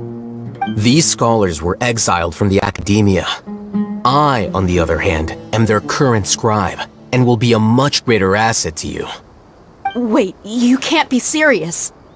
So, you want to trade places with the hostages, do you? Precisely. Any wise person would gladly accept my offer. What are you thinking? What if they decide to kill you instead? Well, that would be bad luck for me. However, I'd get the chance to observe the scholars, perhaps even find out the truth. Think you can talk me over with that confident look of yours? I'm not trying to persuade you. I'm using this as a means of joining forces against the Academia. You are the scribe. What do you have against the Academia? Not all desert dwellers believe in the Scarlet King, and the same applies to the Academia. Why must all knowledge seekers approve of the Academia's way of doing things? You Academia scum! Every last one of you is nothing but a hypocrite, just like everyone else on the other side of that wall. I've made myself clear enough.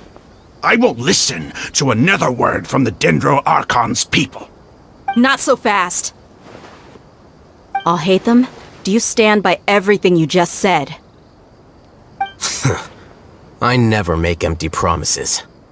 You know you're making a dangerous decision, right? I do. Good. Raman, hear me out. These people are my friends. Maybe you can't take the followers of the Dendro Archon at their word, but what about me? Do you trust me? We've known each other for years. Of course I do. In that case, I'm willing to vouch for their honesty with my right arm. Come on, Raman, don't be a coward. If you're serious about taking on the Academia, you need to steel yourself. You can't be afraid. An arm from the Flame Mane. You've piqued my interest. But what if you refuse to oblige? What should I do then? No one's a fool here, Dia. We're mercs. And mercs don't tend to live long unless they have their wits about them. You're not wrong, but this is different. I promised my friends that we'd bring back the village keepers together. Let's do it right here then. Give me your right arm as proof of your resolve. Don't listen to him! He's not even trying to negotiate! He just wants to make things more difficult! That's fine. Are you crazy? We came here to save lives. One arm for that many people is still a pretty good deal, if you ask me. Raman, I'm holding up my end of the deal here. You'd better not let me down. Sure. Go ahead and cut off her right arm.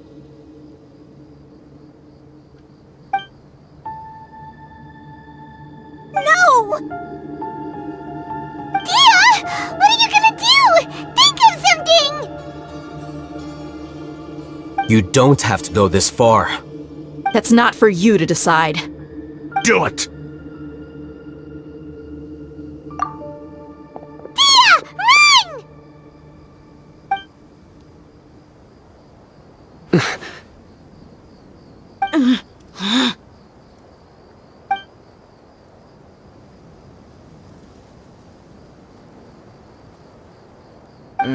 Stop!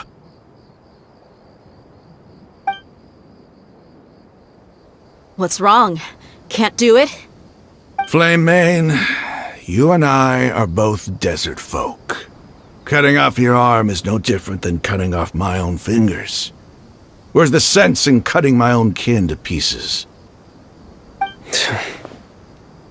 You've shown me that you're serious. Go on now, take your friends and leave. Meet me in the desert at noon tomorrow.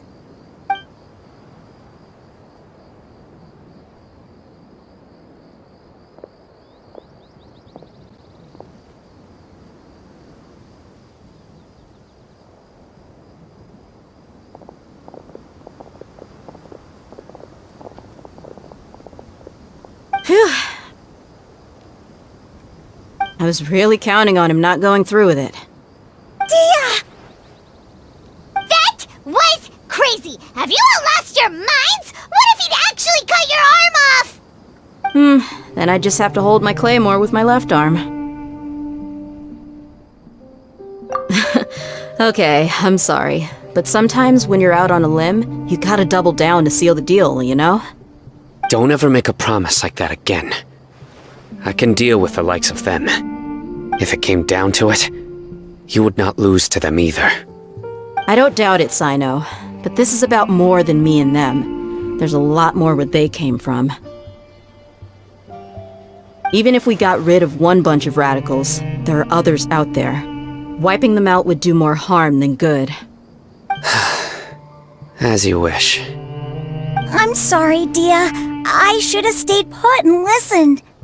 I should have trusted you. It's okay. I promised you I'd help find your grandpa, so I'll do whatever it takes. Whatever it takes? You just might be scholar material. Huh? Are you serious? The Eremites once said that I was a lunatic. Perhaps a little madness is essential to be successful in research. Why does it feel like he's using his praise for me as an excuse to brag about himself?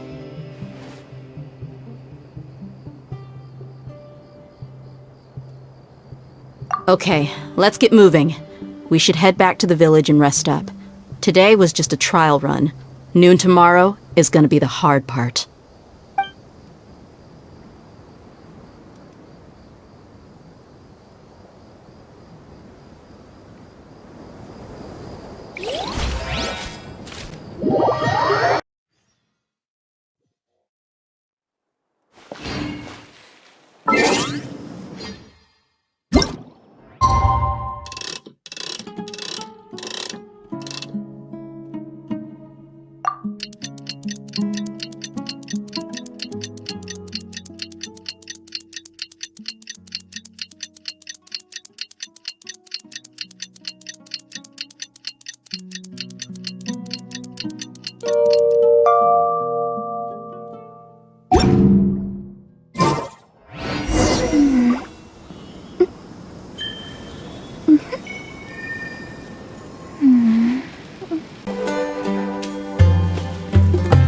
You're all here so early. Looks like we have everyone here. Isak, are you sure you want to come with us? I'll watch from a safe distance. Dia, I want to be there to bring Grandpa home. Okay, let's go then. Dia, wait. What's the matter? I heard that you were quite reckless yesterday. No more of that today, understood? Or I'll be very upset with you. Fine.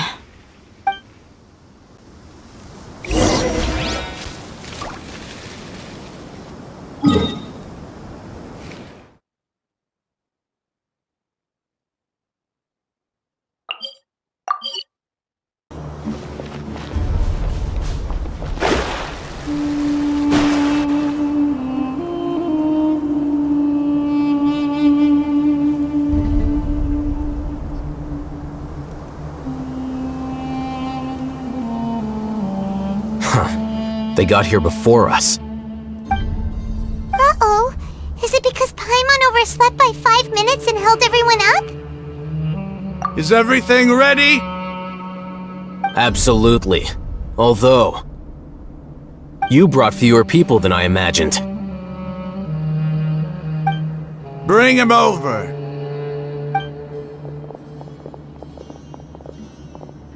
Grandpa!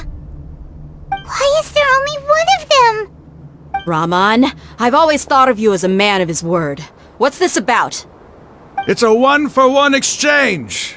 Sounds fair, don't you think? And let me put it this way. Agreeing to any kind of deal with the Dendro Archon's people is already a huge compromise on my part. Don't you think you've asked enough?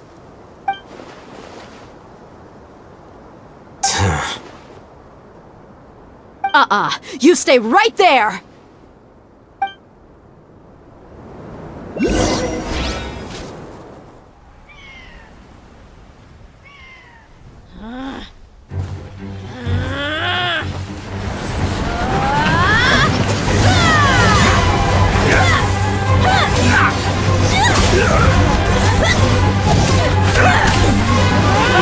Flame!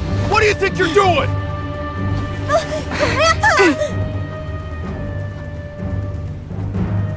Don't you see this blade here? You coward! Why are your hands shaking? Wait a second! It's a earthquake!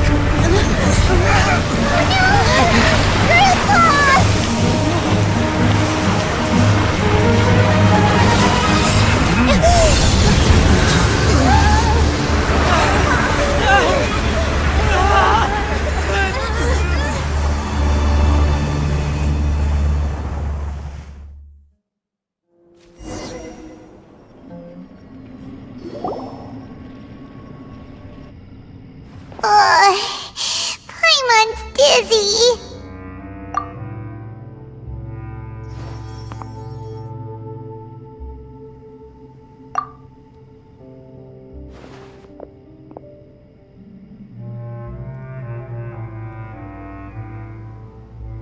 This day's going just great.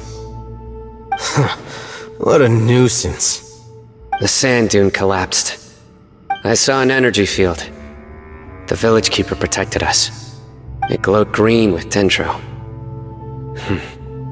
Just like you said, it may well have been the remains of Lesser Lord Kusanali's power inside the scholar's body. The Dendro Archon. The present one. Grandpa?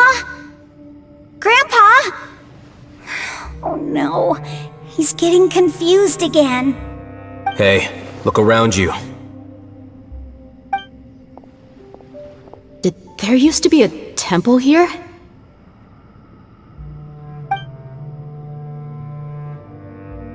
It seems that when the sand dune collapsed, it exposed these underground structures. The symbols on the gate belong to the Scarlet King's civilization. This structure must be ancient. Over time, the sandstorms completely buried it and left it in the state we see now. It could have been an underground palace in the distant past. Oh, a miracle. Praise the Scarlet King! What's he doing here? And his men too? They must have fallen down here with us. Pretty lucky if you ask me. Most of them seem in really bad shape. Except for him. He got off lightly. Mind your head. No, this isn't the time for conflict. Our exalted lord has shown us the way to his sacred palace. He's not actually gonna go in there, is he? As it happens, I want to take a look inside too. What are you doing? Don't you think it's curious? 1 minute, Lesser Lord Kusanali's power protects us from harm, and the next, remnants of the Scarlet King's civilization appear.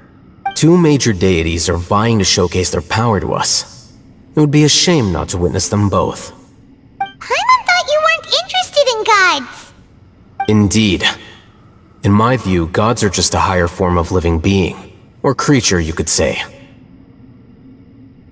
New discoveries are always worth investigating. Whether they have anything to do with gods is neither here nor there. Raman, what are you gonna do about your men? I'll just let them lay here. The Scarlet King will take care of his people. Right now, I'm going inside.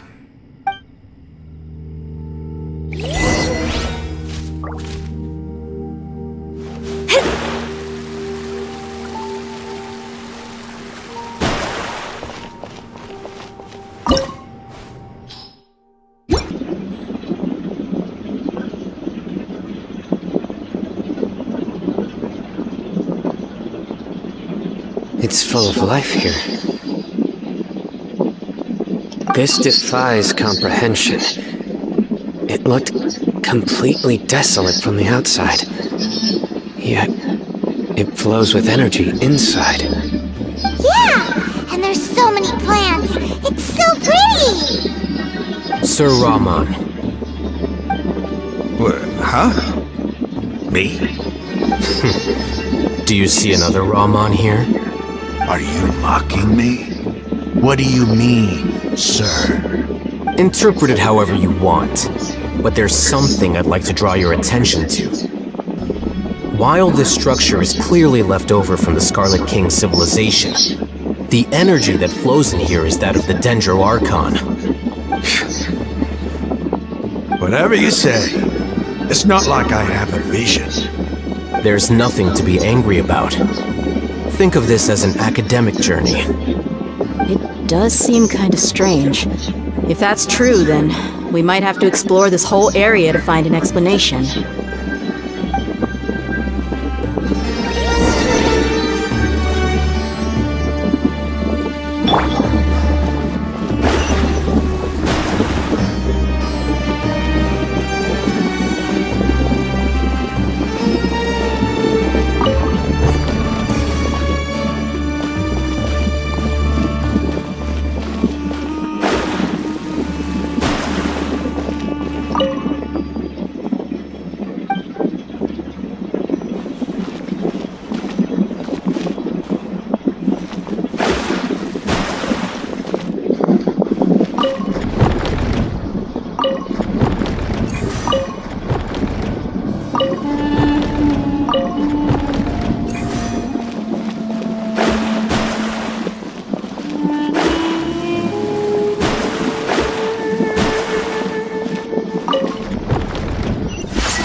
Delve into destiny. Rain outlines your fate. You're toast! Torn to oblivion!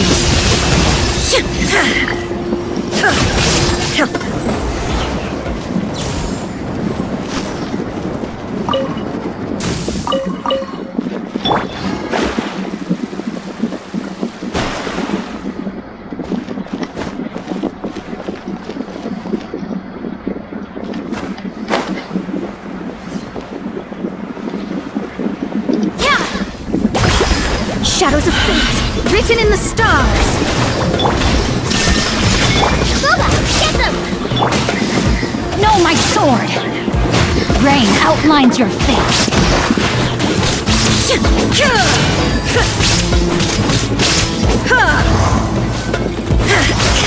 Illusion shattered.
delve into destiny, decided by destiny. There is no escape.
Shadows of fate! No, my sword! Now you shall perish! Illusion shattered!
Fate is upon you! Shine down! Nice and spiky!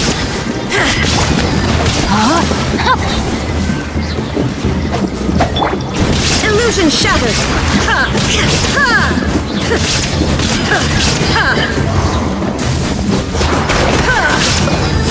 Torn to oblivion!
is a sight to see.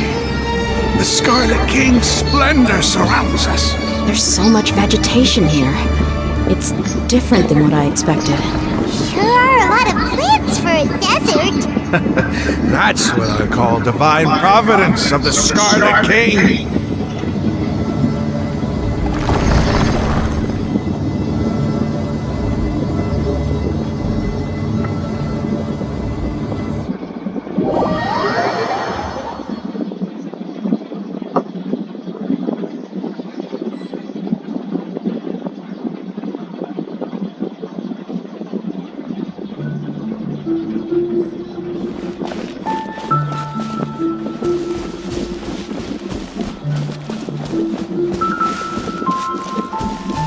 It's getting brighter!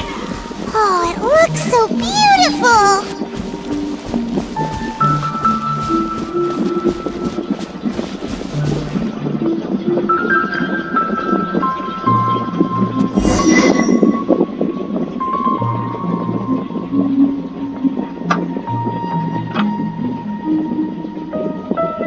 Wait. What's that?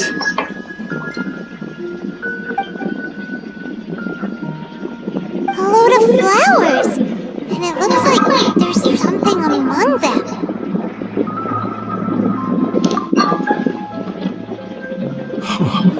These are Scarlet King runes.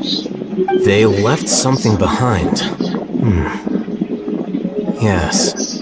It's an elegy written in an ancient script. What does it say? Here lies our faithful priest Kasala. His wisdom is a miracle among the people, deserving of high praise and admiration. You can read ancient Scarlet King script? Of course. Every student needs to master at least 20 languages before they graduate. He's not serious, right? There's still something off about this place. The elemental energy here is too concentrated. The scent of life. Is it trying to tell us something? Is this it? Analyzing.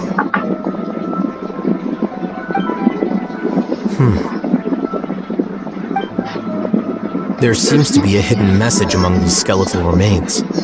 Excellent. There's a device from the Scarlet King's civilization in this gravesite. I'll transmit the information over and project it for everyone to see. Isn't sharing knowledge against the Academia's rules? Yes. However, under the circumstances, I'd prefer you to see this for yourself. You'll understand after watching it.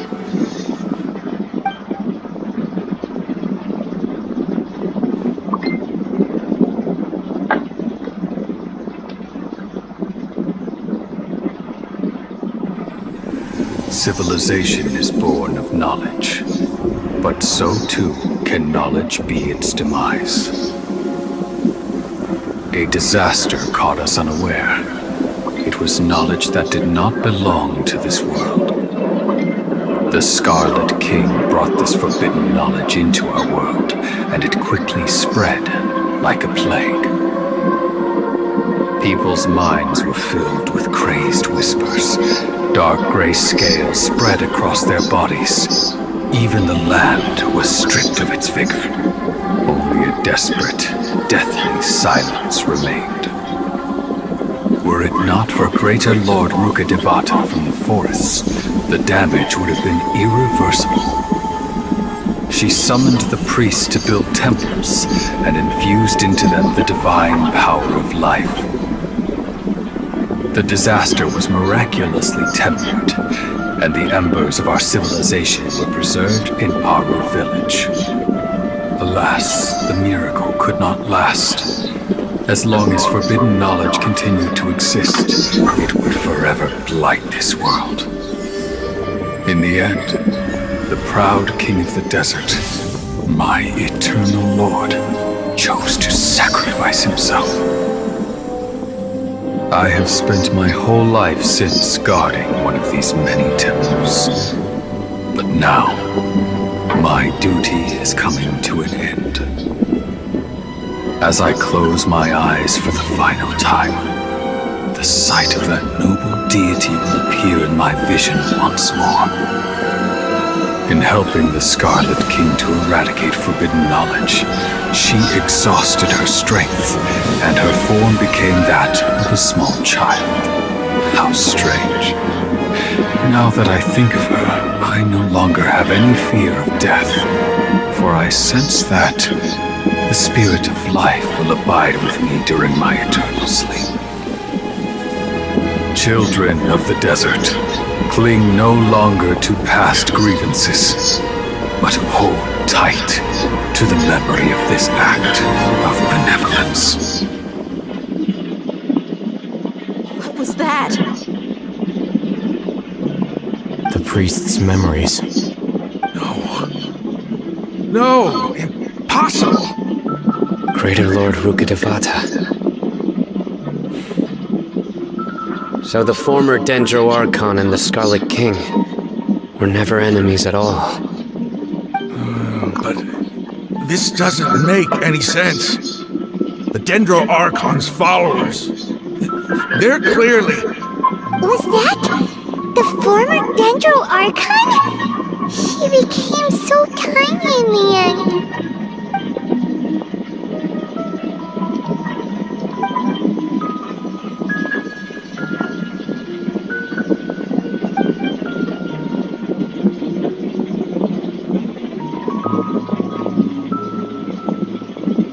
You might be distrustful of the Akasha, but there's no reason for you to doubt the Scarlet King's technology. You've just witnessed his priest's last words. I've never heard about any of this before. The surviving followers of the Scarlet King all gathered in Aru village. Our God did not make mistakes. We refused to believe any of the rumors. The Scarlet King's death, the all but total annihilation of our civilization, it was all Greater Lord Rukkhadevata's doing. We saw her as nothing more than a traitor, who stabbed us in the back in our moment of crisis. Just like us humans, fighting, feuding, double-crossing each other to survive in the desert. You were blinded by your prejudice.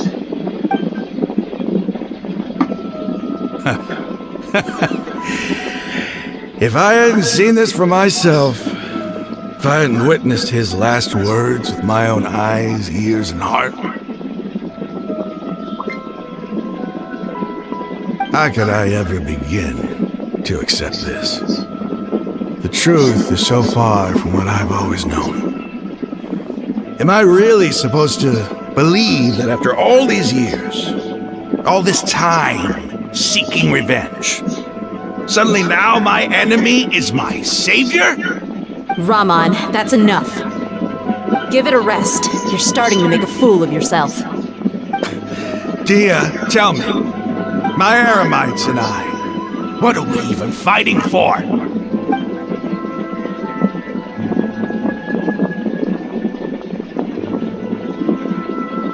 Hey, how you doing? I'll live. Thanks. I should probably go. Can't just stay here forever. What's your next move gonna be? Oh, I know what you're going to ask. I feel deeply ashamed of everything I've done. You'll get everything you're asking for. But please, give me some time. After everything that's happened here today, somehow I need to explain it to the others. It's not gonna be easy. Well, I guess that's for me to deal with. Dia, this is where our camp's located. Make a note of it.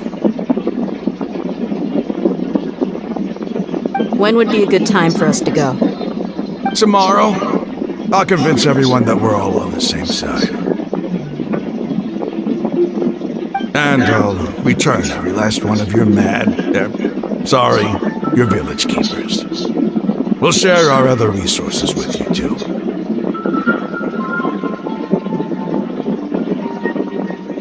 You seem to finally understand that our true enemy is the sages. Yes. The gods never gave up on anyone.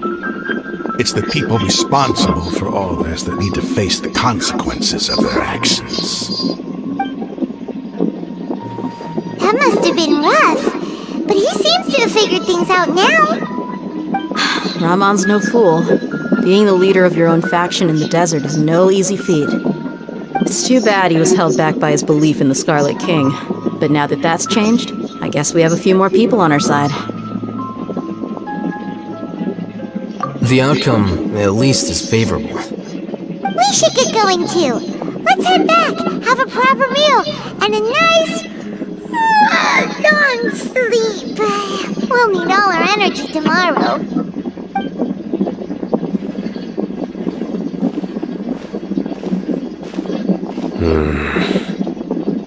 Sino, we're leaving! Stop yelling.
It's all good.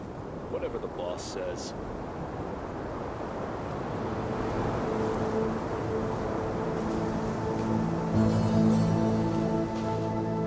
Ramon, we're here. Everything's been arranged. Someone will bring the village keepers back to Aru village shortly.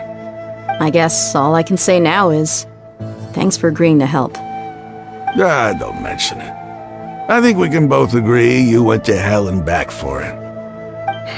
But we share a common cause now. From here on out, we're allies. Where are the perpetrators? I'll bring you to them. Follow me.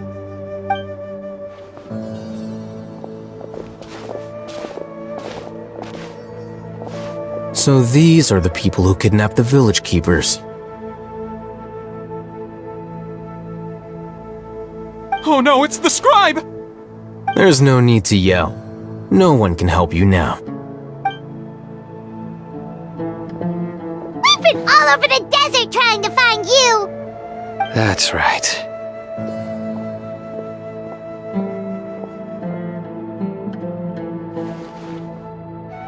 General Mahamatra? No, no! Make it quick, please! Swift and painless! Whoa. The moment they set eyes on Sino, they turned pale like they've seen a ghost! You should have known that I would be coming for you. Wait, we were just following orders! You know what I'm talking about, right? There's no way we could have done all this by ourselves! No, not Sino! He's gonna tear us limb from limb! I could do worse. Please have mercy! Start talking.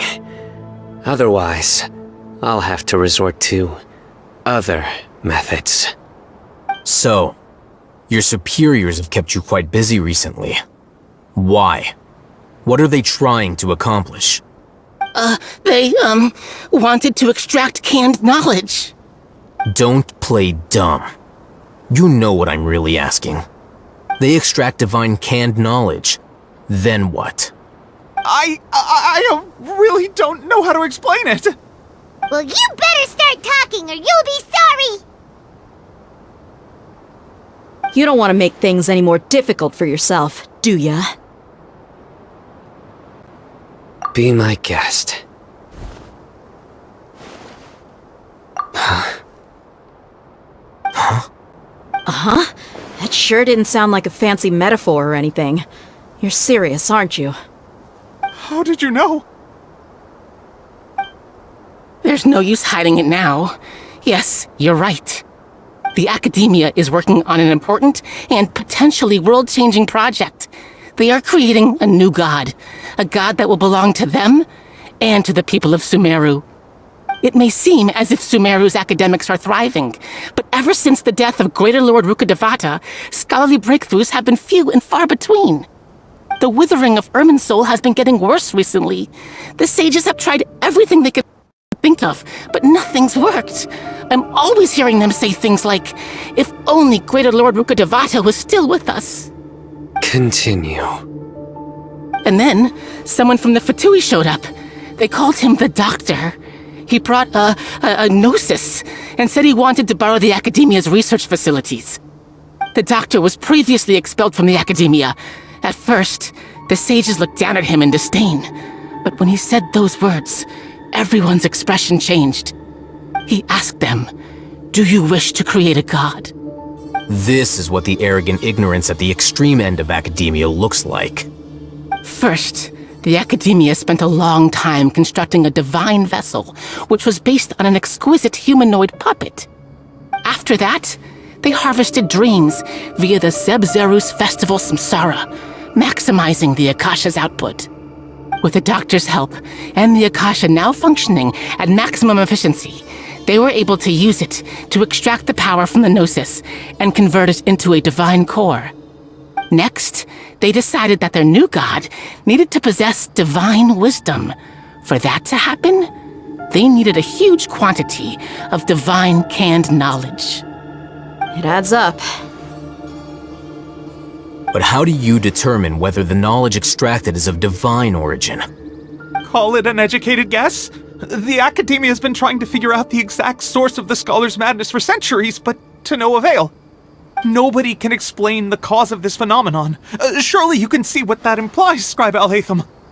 If it's knowledge no mortal can comprehend, then it must be something only gods are able to decipher. In other words, it's the source of the God of Wisdom's omniscience and omnipotence.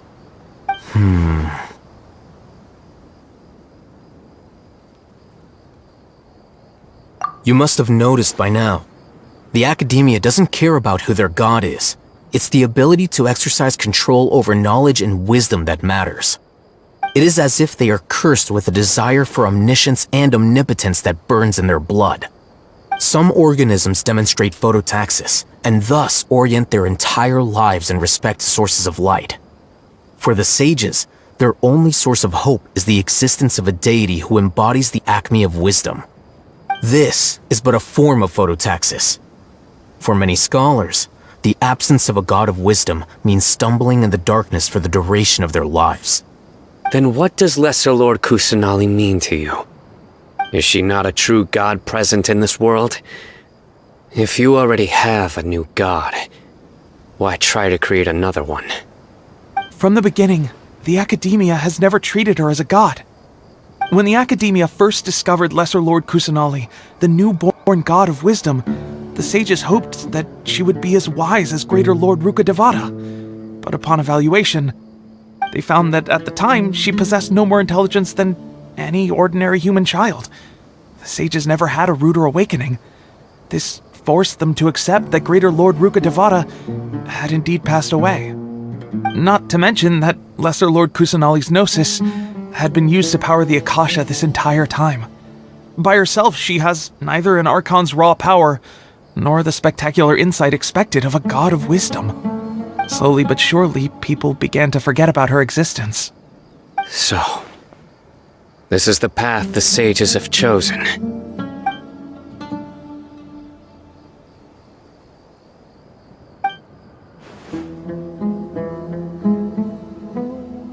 All right, let's try to keep our cool. If everyone's in a bad mood, then let's change up our scenery. Rahman, give me a few men to help us escort the village keepers back to the village. And these two scholars, they're coming too.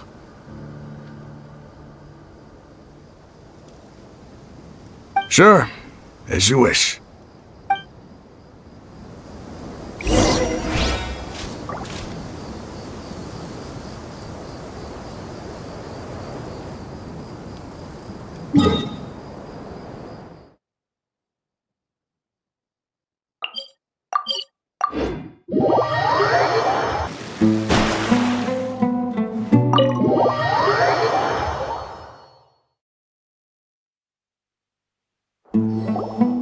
The village keepers you found have all been returned to their homes, and each one has a dedicated caregiver to look after them.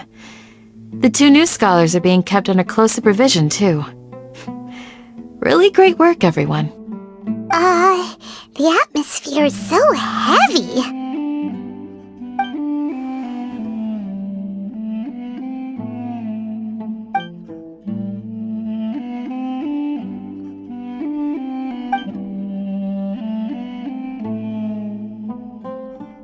Hey! Say something! Stop spacing out! Come on, is there nothing left to talk about?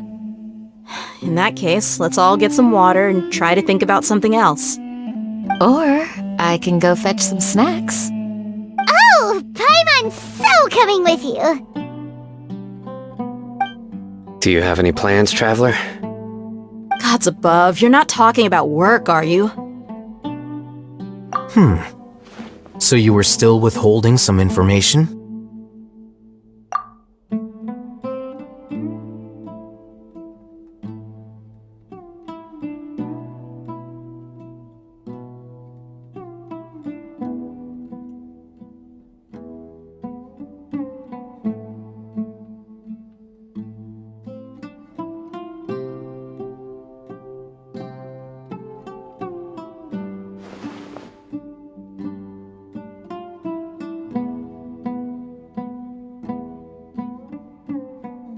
Even though we lived through all of this firsthand, it still feels super surreal to hear you talk about it again.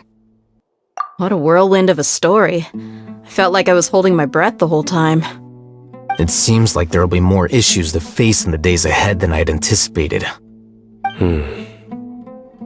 Still, now's a good time to make our next move.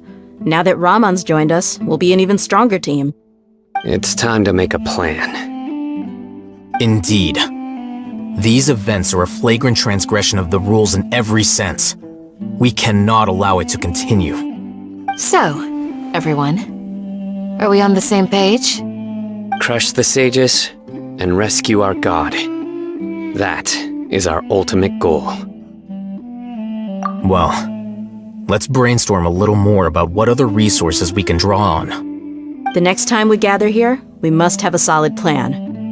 Yep, it'll work out for sure.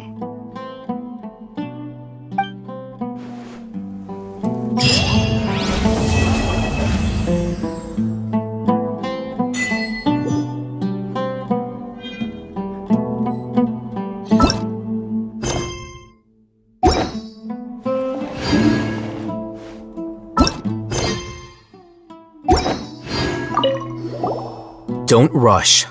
This is a big undertaking, and the planning and preparation for what lies ahead will no doubt take some time. Take it slowly. We need to make sure the plan is as effective as possible. He's starting to read his book again. Hey, are you even listening? Would you like me to lend you something to read? No way! Your books aren't quite to Paimon's tastes. I was joking. I know my books are far too difficult for you, and I have no intention of lending them out. Ugh, you're so annoying!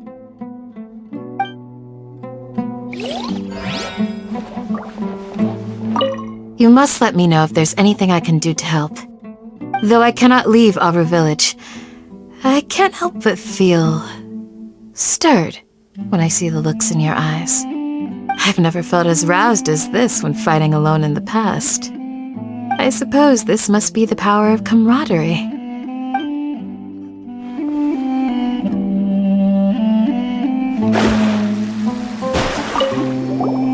The past few days have been some of the most challenging work I've ever taken on. And none of it'll earn me a single mora. I can't believe it. Look on the bright side, Dia. Maybe we'll get a huge reward after this is all over. You've got a point. Hey, what would you do if you woke up tomorrow with more money than you could ever spend? Paimon would buy boatloads of tasty snacks. That's it? And maybe some tasty drinks as well? How adorable. Well, here's to all our indulgent fantasies. If there's a chance they can come true, I'll give it my best shot. And here's hoping that everything we do from now on will change this world for the better.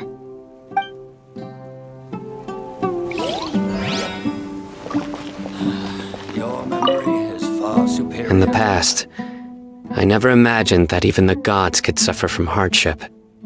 If we can find a way to change all of this, will this nation become a better place?